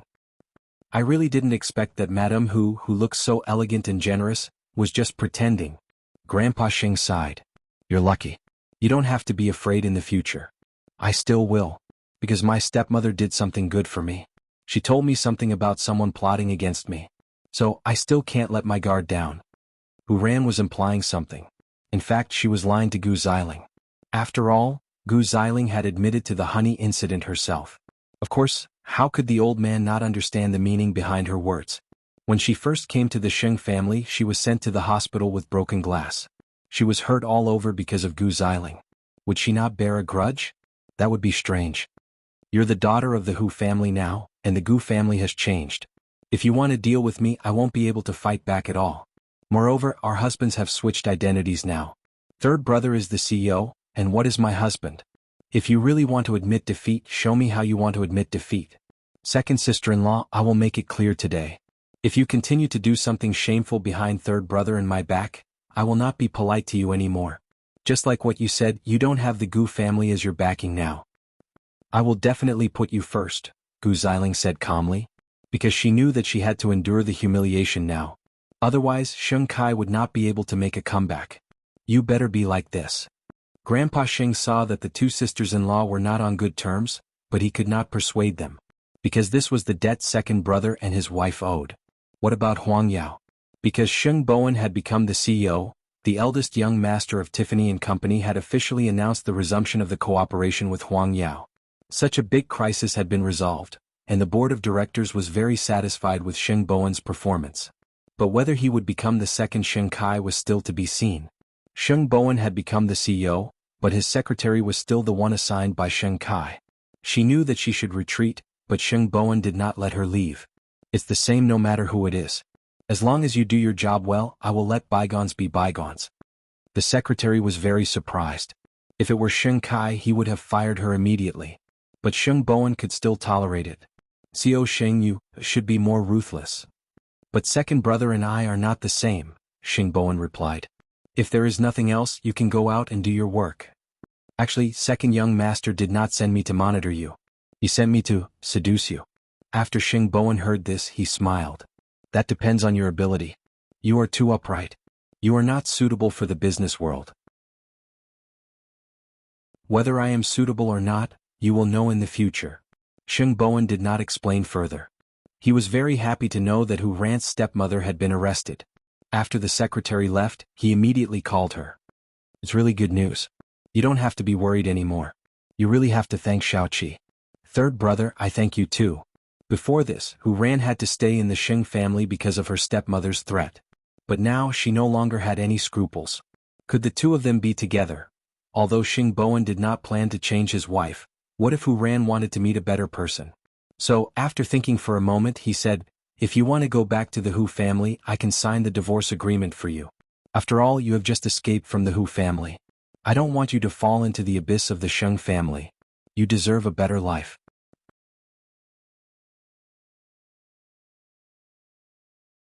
Chapter 563. It seemed that there was no need for Hu Ran to stay in the Sheng family. Moreover, she and Sheng Bowen were just a couple in name. However, when Hu Ran heard this, she did not feel very comfortable. She knew that third brother was a kind-hearted person. But when she thought about it, was she that unworthy of a man's pursuit? Moreover, in her most difficult time, Sheng Bowen did not despise her for being a fool, and still married her. Couldn't she stay by Sheng Bowen's side and go through thick and thin with him? In Sheng Bowen's heart, was she really not worthy of his trust? Let's talk about this later. Aren't we just celebrating the arrest of that woman today? Hu Ran changed the topic. Okay, let's talk about it later. But sooner or later, Sheng Bowen would tell her sooner or later. In the evening, Mu Qiqi and Feng Shanshan went to the police station. At this time, the police were interrogating Xie Yingxing. But this big shot in the entertainment industry was very difficult to deal with. He did not cooperate with the police at all. Even when the paparazzi had evidence, he denied that he had been to Shenqing's house. The police did not have any more direct evidence, so they could only let Xie Yingxing go home. Professor, Captain hopes that the forensics team can do a more detailed examination to see if there are any more clues. Because Xie Yingxing denied that it was him, the police have done a related investigation on him and found out that Xie Yingxing is physically weak and lazy. He rarely goes to the gym, let alone martial arts and boxing, which are high-intensity physical skills. What about his brother? Mu Qiqi asked. His brother is still abroad. On the night Shenqing died, he was also abroad. He has a perfect alibi. The professor nodded. Then we can only look from the beginning to the end and see if we can find any more clues. The police are under a lot of pressure. After all, the victim is a celebrity. What about Huang Fu? Didn't you ask her about the situation? These two people only know how to talk from afar. Huang Fu only knows how to make groundless accusations. She's even worse than us. It seemed that this matter was really troublesome. They did not find anything related to Xie Yingxing in the victim's house. Could it be that the man was not Xie Yingxing? The few of them turned Shenqing's body over and over again, but the conclusion was the same as before. Forget it. We won't be able to find any new evidence today. You two can go back first. The professor said to Mu Qiqi and Feng Shanshan, aren't there any exams recently? You guys aren't in a hurry. It was nearing the end of the semester, so of course there would be exams. So, aside from coming to the police station, Mu Qiqi had to study when she got home. As for Feng Shanshan, Mu Qiqi shifted her gaze back and forth between Tang Yen and her. The two of them had stayed in the same room for one night. Why did they look as if nothing had happened? The professor saw her gaze and smiled. Tang Yen, you've had guests recently, haven't you? There's a woman who stayed the night. What's wrong? Tang Yen said. You're really expressionless. In any case, he didn't plan to have a long-term relationship, so why did he have to change his expression? Moreover, he had only done a good deed. Where was Feng Shanshan? He pretended not to know anything about it, as if he was listening to someone else's story. No matter how immature her friend was, she wouldn't bring her boyfriend home every day, would she? Unfortunately, she was wrong. Her roommate not only brought her boyfriend home today, but also let Feng Shanshan hear something she shouldn't have heard. I don't want to move to your place. Feng Shanshan still has the money she got from the Sheng family. Isn't it great to eat and drink with rich people? Feng Shanshan did not expect to hear something like that. So, she did not leave from the living room this time. Instead, she came into their sight openly. Shanshan, why are you back? Her roommate got down from her boyfriend's body in a fluster. I'm living with you. You should at least care about my sensory experience. I don't want to watch erotic movies in the living room. Can't you leave a clean place in my house? Feng Shanshan fired at the other party directly. Also, I do have money. But you won't be able to use a single cent, Shanshan. Pack up and get out of my sight. Feng Shanshan crossed her arms and said. However, her roommate's boyfriend hit Feng Shanshan from behind. He hit her on the head with an ashtray. After Feng Shanshan fainted, he said, "Why don't we just take her money?" Her roommate was scared out of her wits. She watched as her boyfriend found the wallet in Feng Shanshan's bag and room. Then they ran away. The next day, Feng Shanshan did not come to class. Mu Qiqi quickly called her, but no one answered. Then, she called the police station to confirm if she was in the forensics laboratory. No, she didn't come. Professor, can you trouble Officer Tang to go to her house and take a look? Now no one else had the time. Okay. Tang Yen was very impatient when he received the task. But he did not refuse. Instead, he found Feng Shanshan's house with ease. But he found that the door was unlocked. Tang Yen immediately pushed the door open and saw Feng Shanshan lying on the ground. He quickly went to help her. When he found that she was still breathing, he quickly sent her to the hospital. This woman's head was smashed when she went home. It seemed that social relationships were really complicated. When it was almost noon, Feng Shanshan finally woke up. She saw Tang Yen standing beside her with a sullen face. She asked, Am I still alive? You're still alive. Who hit you? Feng Shanshan thought of last night. If she had known earlier, she would not have suffered that loss. In the end, she did not have a man by her side. My roommate and her boyfriend. Call the police. I'm going back to the police station. After saying that, Tang Yen was about to leave, but Feng Shanshan stopped him. In the spirit of colleagues, shouldn't you not leave just like that? Officer Tang, even if I'm a stranger, you can't leave me alone. I don't have any relatives by my side. Feng Shanshan almost fainted from anger. How could there be such a straight man like Tang Yen in this world? Don't you have a lot of friends? Forget it. You can go. I'll call Mu Qiqi. Feng Shanshan felt that even if Tang Yen stayed, she would die of anger sooner or later. However, although Tang Yan's words were a little mean, he did not really leave. He just looked unhappy. You're really troublesome.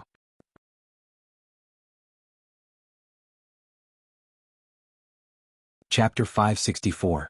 In the afternoon, Mu Qiqi took advantage of the lunch break to go to the hospital. She saw Feng Shanshan and Tang Yen staring at each other. She did not go in to disturb them because she felt that such a scene was not bad. After Tang Yen left the ward to rest, Mu Qiqi appeared at the door of the ward. Did someone seek revenge on you? In your heart, do I only have so many enemies? Feng Shanshan glared at Mu Qiqi. You know that I have many friends. You have so many friends. Why were you smashed? Forget it, I won't joke with you anymore. You're injured now and can't go back to the apartment. What do you plan to do? Don't you have any relatives you can contact? I have the huge sum of money I got from the Sheng family. Which of my friends and family won't have designs on me? Feng Shanshan sneered. So I often think that it's no wonder that rich people like you never make friends with poor people. You're also poor. How can you be my friend? Mu Qiqi glared at her. At this time Tang Yen came back. When he saw Mu Qiqi, it was as if he had seen his savior. Since you're here, I'll leave first. Officer Tang, I'm going to class right away. I just came to take a look. Shanshan is so seriously injured that she definitely can't go to class. I might have to trouble you again. Mu Qiqi quickly said, Please help her. She's a girl and alone. It's indeed dangerous. Then what do I have to do to make it not dangerous? Tang Yen could not help but ask. Feng Shanshan could take care of herself after some observation. It was just that she had nowhere to go. She could not stay in the hospital forever. Having a place to stay, not to mention taking care of her, at least I won't have to worry about her safety. Then you can go. Tang Yen said directly because he had already planned to handle Feng Shanshan's hospitalization procedures after Mu Qiqi left. Then he would throw her into his house. That would be safe, right? Then I'm really leaving. Before Feng Shanshan could figure out what the two of them meant, they had already left the ward. When Tang Yen came back, he had already gotten the hospitalization procedures. Let's leave the hospital. Where to? Where else can you go? Aren't you going to continue to trouble me? After that, he carried Feng Shanshan up from the bed and brought her back to his house. He threw her on the sofa and said, You can take care of yourself now. I'm going back to the police station. There's food in the fridge and new toiletries are at the bottom of the wardrobe. Other than that, don't touch my other things. Then he left. Feng Shanshan looked at Tang Yan's house again and felt a little helpless. Because she was not as lucky as Mu Qiqi, who had a complete family and so many people who adored her. She was alone in this place. Her parents had divorced and remarried. She didn't even know where they were now. Other than the fixed monthly allowance, she almost forgot that she was also raised by her parents. Now that her friend had betrayed her, it might be the punishment for her previous absurd life. Although Mu Qiqi really wanted to help with Xin Qing's case, she could not do much other than perform an autopsy. She was not experienced enough. So, instead of going to the police station to have a headache, she might as well stay at home and do some revision. Now that Feng Shanshan was injured, she had to take more notes. When Xing Xiao returned home, he was surprised to see Mu Qiqi earlier than him. The case has been solved? Mu Qiqi shook her head. The clues are gone now. The people in the police station are worried. I can't help, so I came back to look at more cases. I could solve the complicated ones before, but now I can't solve the simple ones. Why are there 2 notes? Xing Xiao took off his coat and sat on the sofa. When he saw the 2 identical notes, he frowned. Feng Shanshan was beaten up. She's in the hospital now, Mu Qiqi answered naturally. I can't just watch and do nothing, can I? There's an annual cocktail party tomorrow night. Do you want to go together? Mu Qiqi put down her pen and looked at her man. Of course. I can only be your female companion. Besides, there's no point for me to go to the police station now. It's almost the new year. There will be more social events this year. Just bear with it. What do you mean bear with it? I don't need to bear with it. I'm very happy, okay? Didn't Secretary he say that he would introduce sister-in-law to us? Mu Qiqi did not show any impatience or dislike at all. These social events have nothing to do with your profession. I don't need you to be careful. I don't dislike it either. Whether it's a forensic doctor or a wife, I'm very happy. Mu Qiqi reached out and hooked her arms around Xing Xiao's neck. Believe me, I can take good care of everything.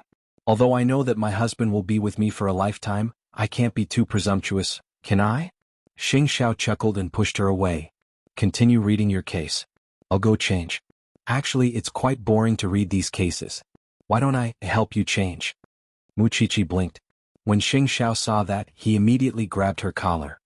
What a magical little thing. That was what Mu Qiqi thought. No matter how focused she was on something, she could not forget the premise. Who gave her such a relaxed environment to do what she wanted to do? Xiao Xiao had taken the responsibility of taking care of the Shen family from her shoulders. If she was still stingy with her efforts, wouldn't she be hurting the person she loved the most? However, although the 2 of them said that they were going to change their clothes, in fact, they had to exercise in the cloakroom. Young people had good stamina. They could fire at any time and anywhere. As for the police station, they were sorting through the case again. After 2 or 3 days, the public was talking about it. However, the police could not find any clues about one suspect. It was really amazing. Late at night, Tang Yin returned home and saw Feng Shanshan sitting in the living room watching TV. He asked her, "Have you eaten?" "Yes. I saw that you have noodles in the kitchen, so I made a bowl for you. You can eat it if you're interested. If not, just treat it as my supper." After hearing that, Tang Yin walked to the kitchen and saw the steaming noodles on the table. He tried taking a bite. He did not expect it to taste good. "I didn't expect you to know how to cook. I've lived alone since I was young. What can't I learn?" "I don't know how to cook," Tang Yin said naturally. "I don't like it. Give it a thumbs up. I'll pay your rent." Feng Shanshan lay on the sofa and said, "How's the case?" "There's still no progress," Tang Yin replied. "You're injured, so there's no need to ask so much. I'll sleep in the study. You can help yourself."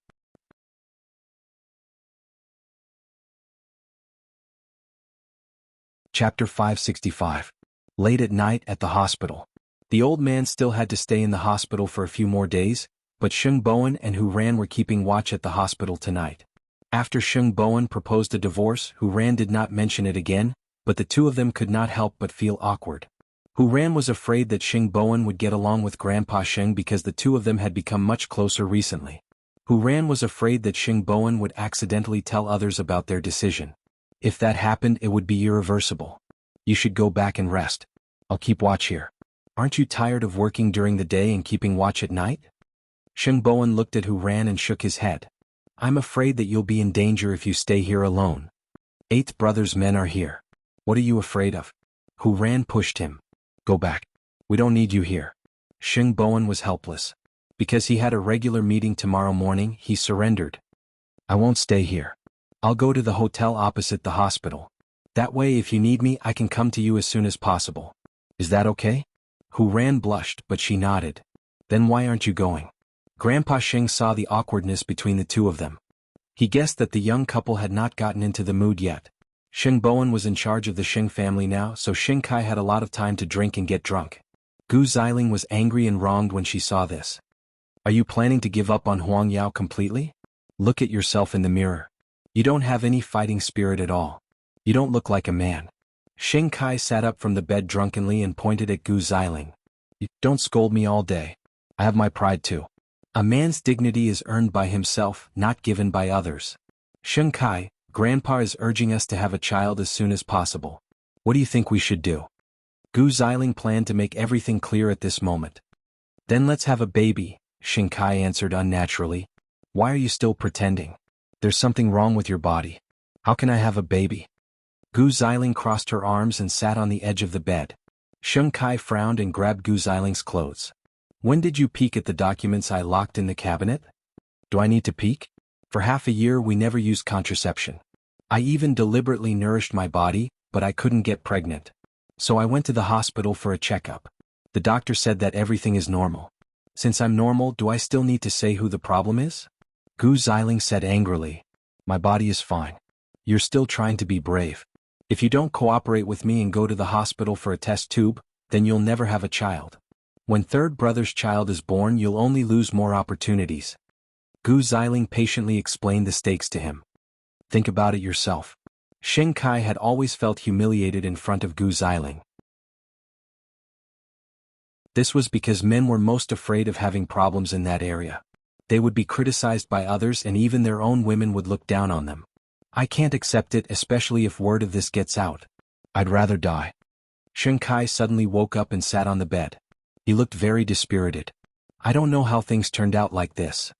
If you're not willing to be a deputy CEO and you don't accept the fact that you're infertile, then don't even think about making a comeback in this life. Have you ever thought that Xing Xiao had to endure more than half a year of ridicule from others? With his character, he's flexible. Can't you do the same? If you're sure that you want to live like this, then I, Gu Xiling, am completely blind. Sheng Kai was in great pain and it was difficult for him to accept that he had suddenly fallen from the clouds and was exposed as infertile. Give me some time. I need time. Just tonight. If you continue to be so dispirited, then we'll be forced into a corner in the end. Having said that, Gu Xiling turned around and went to the study. She planned to leave the entire space to Sheng Kai. If he still couldn't understand, then Gu Xiling felt that there was no reason for her to persist. The second half of the night in Jianchuan was spent in a storm. Hu Ran did not like this kind of weather. Because she did not know if Sheng Bowen's embrace was still her harbor. Feng Shanshan, who was also betrayed by her friends and homeless, was also woken up by the thunder. She sat up in the dark and took deep breaths. Then she turned on the lights in the living room. Unexpectedly, Tang Yan was alarmed. Scared? When Feng Shanshan saw him coming out of the study, she shook her head unnaturally. No, it's just that the thunder is too loud. I can't sleep.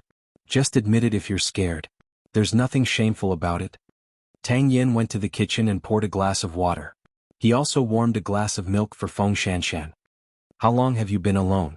When I was very young, Feng Shanshan replied. What about you? 7 or 8 years old. My parents died in the hands of kidnappers. Since then I've been alone. Tang Yin leaned against the sofa and answered while drinking water. No wonder. His EQ was so low.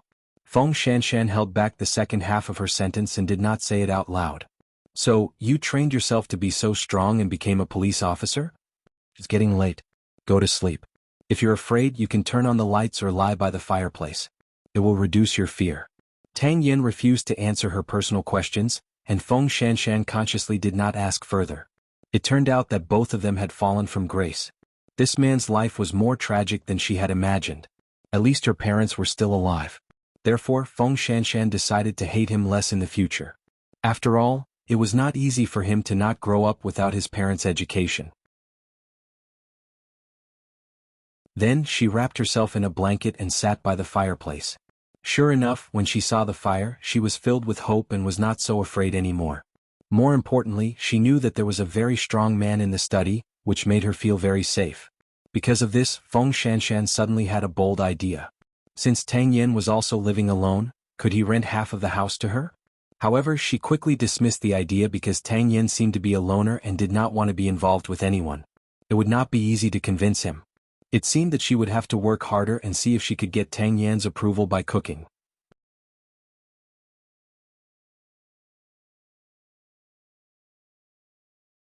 Chapter 566. When he saw Hu Ran curled up on the sofa in the ward, he walked in quietly and sat down beside her. Hu Ran suddenly woke up and looked a little shocked. I was worried that you would be afraid, so I came over to accompany you. Sheng Bowen took off his coat and put it on Hu Ran's shoulder. Sleep. I'm here. At that moment, Hu Ran felt her entire body warm up. Sheng Bowen made her feel how precious it was that a man was willing to give her a reliable shoulder to rely on. Why would he want a divorce when things were already like this? Fool. The next day, Banyan Courtyard. Sheng Xiao received a parcel from the United States. It was the marriage registration certificate for him and the little one. With this certificate, he and Mu Qiqi could truly be considered to have successfully registered. What is this? Mu Qiqi came over to take a look. When she saw that it was a document that she had signed, she immediately blushed. I only received it now. Why are you blushing? Didn't you say that we're already an old couple? Sheng Xiao held the document and could not help but laugh at her. Getting married at the age of 20 makes it seem like I'm worried about marriage. Of course I have to blush. Mu Qiqi covered her face and said, who wanted to eat me up when they were 17 years old? Mu Qiqi glared at Sheng Xiao. He might have to brag about this for the rest of his life. So what if she liked him first and pursued him first? The law did not say that a girl could not pursue a man. Thinking of this, Mu Qiqi felt at ease. She hugged the marriage certificate in her arms. If you bully me again, I'll tell Mom and Dad. You don't have to. Mom and Dad are on your side. Early in the morning, the two of them stood in the courtyard and started kissing intimately. It was not until Mama Xing ran into them when she went out that she saw them. Two damn children. Don't you know how to be careful? It's so early in the morning. I'm going to school. Mu Qiqi was even more embarrassed when she saw that Mama Sheng had seen her. She returned the marriage certificate to Sheng Xiao and got into Su Che's car. Sheng Xiao put away the marriage certificate and followed. Mama Sheng smiled. The old couple had seen such a scene many times. They were very pleased because their son and daughter-in-law had such a good relationship. She did not ask for anything else. After getting into the car, Sheng Xiao became serious. At 5:30 in the afternoon, Su Che will pick you up at school. He will bring you a dress. I know. I won't forget. Mu Qiqi replied, giving him a peck on the cheek before she got out of the car. She was already a wife, but she was still so shy. Jianchuan was clear after the rain. Sheng Kai spent the whole night thinking. The next day he returned to his usual glamorous self. He planned to go to work at Huangyao after breakfast. After all, he was still the deputy CEO.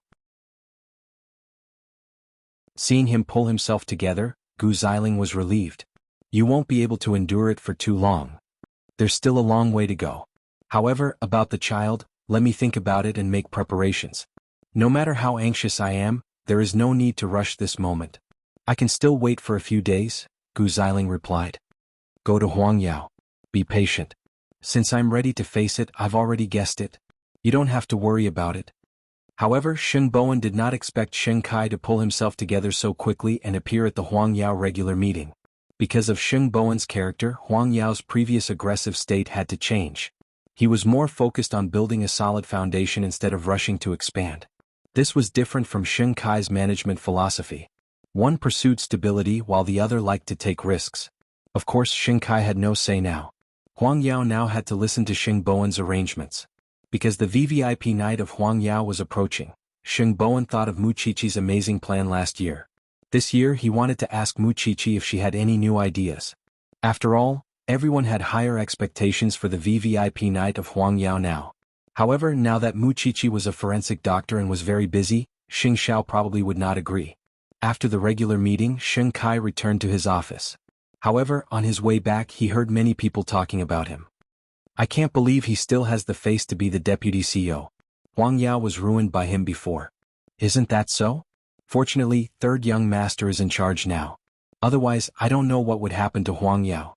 Sheng Kai pretended not to hear it. When he was about to leave, Sheng Bowen appeared behind the employees. Aren't you busy with work? You still have the time to gossip? The employees were shocked. When they saw Sheng Bowen, they quickly dispersed. However, Sheng Kai did not appreciate Sheng Bowen's help at all. I didn't beg you to do this. I helped you not because you are my second brother. It would be the same for someone else. After that, the two brothers walked past each other. Sheng Kai really hated Xing Bowen's arrogant character. Now that he was in power, it was as if everyone had to be taken care of by him. Did he think he was a god? Did he come to save the refugees? Sooner or later he would tell Xing Bowen the terrible consequences of excessive kindness. In the afternoon in Xingting. Because Feng Shanshan was not in school, Mu Qiqi suddenly felt a little lonely. She wondered how Tang Yan's family was doing now. She made a notebook for her. The exam was coming soon. Although they could not be considered best friends, they were no longer in a tit-for-tat relationship like before. The two proud people could be considered to appreciate each other to a certain extent. Feng Shanshan had actually guessed that Mu Qiqi was really a saint in some aspects. It should be said that as long as Mu Qiqi treated someone as a friend in her heart, she would definitely treat them very seriously. However, she now hoped that Tang Yan could accept her suggestion and give her a small corner of the house. For this reason she woke up very early to cook. Although she did not see Tang Yan, at least Tang Yan left with breakfast. This was a kind of confirmation in disguise. She did not know if it would go smoothly when she mentioned this matter to him at night. Feng Shanshan did not call. Mu Qiqi thought that she was very comfortable and happy, so she did not pay too much attention to her. After all, she had to accompany Xiao Xiao to the banquet tonight. Of course, she would not have guessed that she would see someone at the banquet. Someone who made her feel very suspicious. The banquet started at 7 in the evening. Mu Qiqi and Xing Xiao only arrived at the banquet venue at around 6:50. Go in and sit for a while. Try to finish before 8. After Xing Xiao kept a low profile, he did not really like such occasions. He preferred to talk and laugh with like-minded people.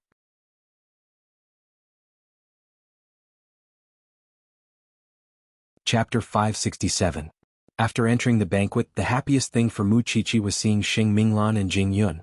Xing Minglan was pregnant, so she looked even softer and had the radiance of motherhood all over her body. It was really not easy. Thinking about how difficult it was for the two of them to be together, Jing Yun was going to be a father in the blink of an eye. Xiao Qi. In fact, Xing Minglan felt that Mu Qiqi had changed a lot. She had seen this girl on TV most of the time except when Jing Yun went to Zhongting to negotiate. She seemed to be able to surprise people every time. Why are you so far away from me? I stay with corpses all day. I'm really afraid that I'll affect you, Mu Qiqi said to Xing Minglan. Isn't there a similar saying? It's better for a pregnant woman to stay close to a blessed man. Are you not lucky? Xing Minglan glared at her. Not only are you lucky but you are also full of righteousness. Seeing that their woman had a companion, the two men looked at each other and walked among the guests. Knowing that Xing Minglan was pregnant, Xing Xiao was not in a hurry. He held a glass of champagne and clinked glasses with Jing Yun. I didn't expect you to be ahead of me in becoming a father. You have to work hard, Xiao Xing, Jing Yun said with a smile. Xing Xiao glared at him. He knew that the little one was only 20 years old and could not have a child. Still, it fully showed how much Jing Yun was looking forward to becoming a father. Xing Minglan saw Xing Xiao's gaze through the crowd and said to Mu Qiqi, it seems that eighth brother is very envious. Mu Qiqi did not understand. Xing Minglan stroked her belly. The hint was obvious. Mu Qiqi blushed. It's still too early for us. That's why I said that eighth brother is envious. We will have one too. It's just a matter of time. Just thinking about it, Xing Minglan felt that if Mu Qiqi could have a child one day, she would definitely be the darling of the Sheng and Shin families. Then she thought of eighth brother's face that showed off everywhere after having a child. She could not help but laugh. What's wrong? It's nothing. Mu Qiqi turned around and was about to say that she should go to the buffet area to get some food. She could not let a pregnant woman starve. But when she passed by the red wine area, she saw a man in a dark green suit. He had a very typical O-shaped leg, and his figure was very similar to the man who went to Xinqing's house in the photo taken by the paparazzi. Xing Minglan noticed her expression and asked, "What's wrong?" "That man just now." Mu Qiqi beckoned to Xing Xiao who was nearby. Soon her man came to her. "What? Xiao Xiao, do you know that man?" Mu Qiqi asked, pointing at the man in the red wine section. "The person in charge of Huayu Xialin. He's Xiang Xing's brother," said Xing Xiao. "What? Is it related to your case?" The police had interrogated Xiang Xing, but they didn't get anything out of him. Moreover, his brother was overseas at that time, so they didn't pay much attention to Xialin. However, when Mu Qiqi saw him today, she had a strong feeling that this man was not an outsider to Xinqing's matter. Of course, it was impossible to rely on intuition to investigate a case. Then, do you have any contact with that Xiaolin?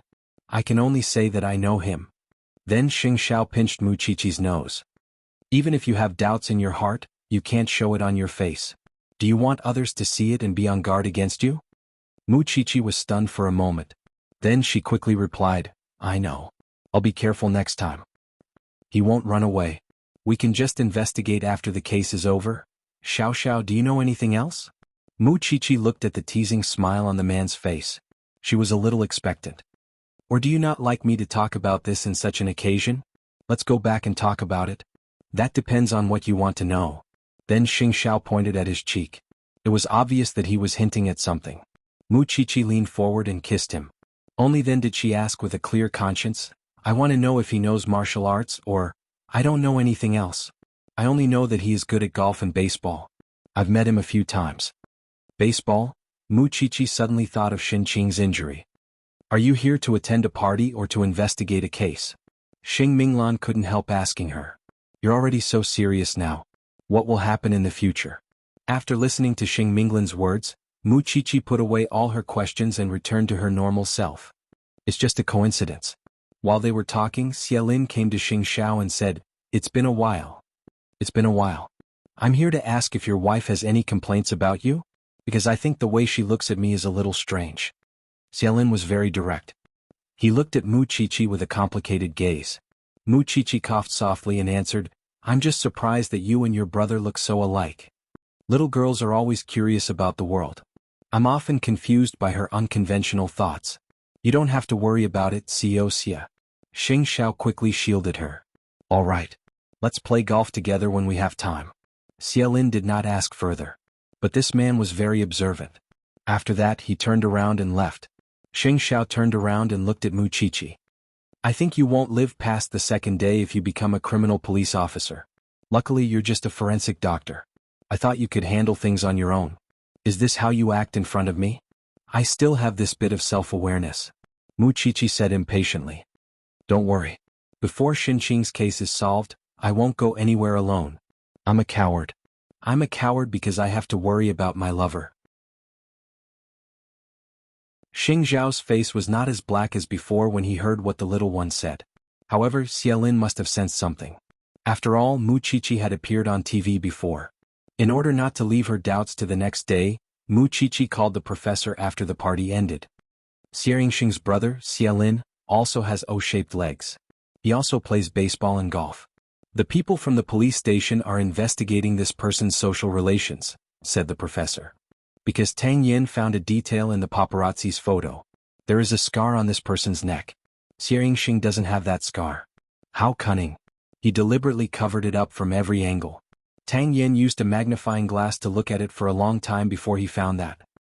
You're tuning in to the Han Li's Wuxia Adventures YouTube channel. We're so grateful for your support and don't forget to subscribe to join us on this incredible journey through captivating stories. Your generosity through donations truly makes a world of difference, as it's the primary source of revenue that allows me to expand and enhance this channel for you. Thank you from the bottom of my heart for being a part of this adventure.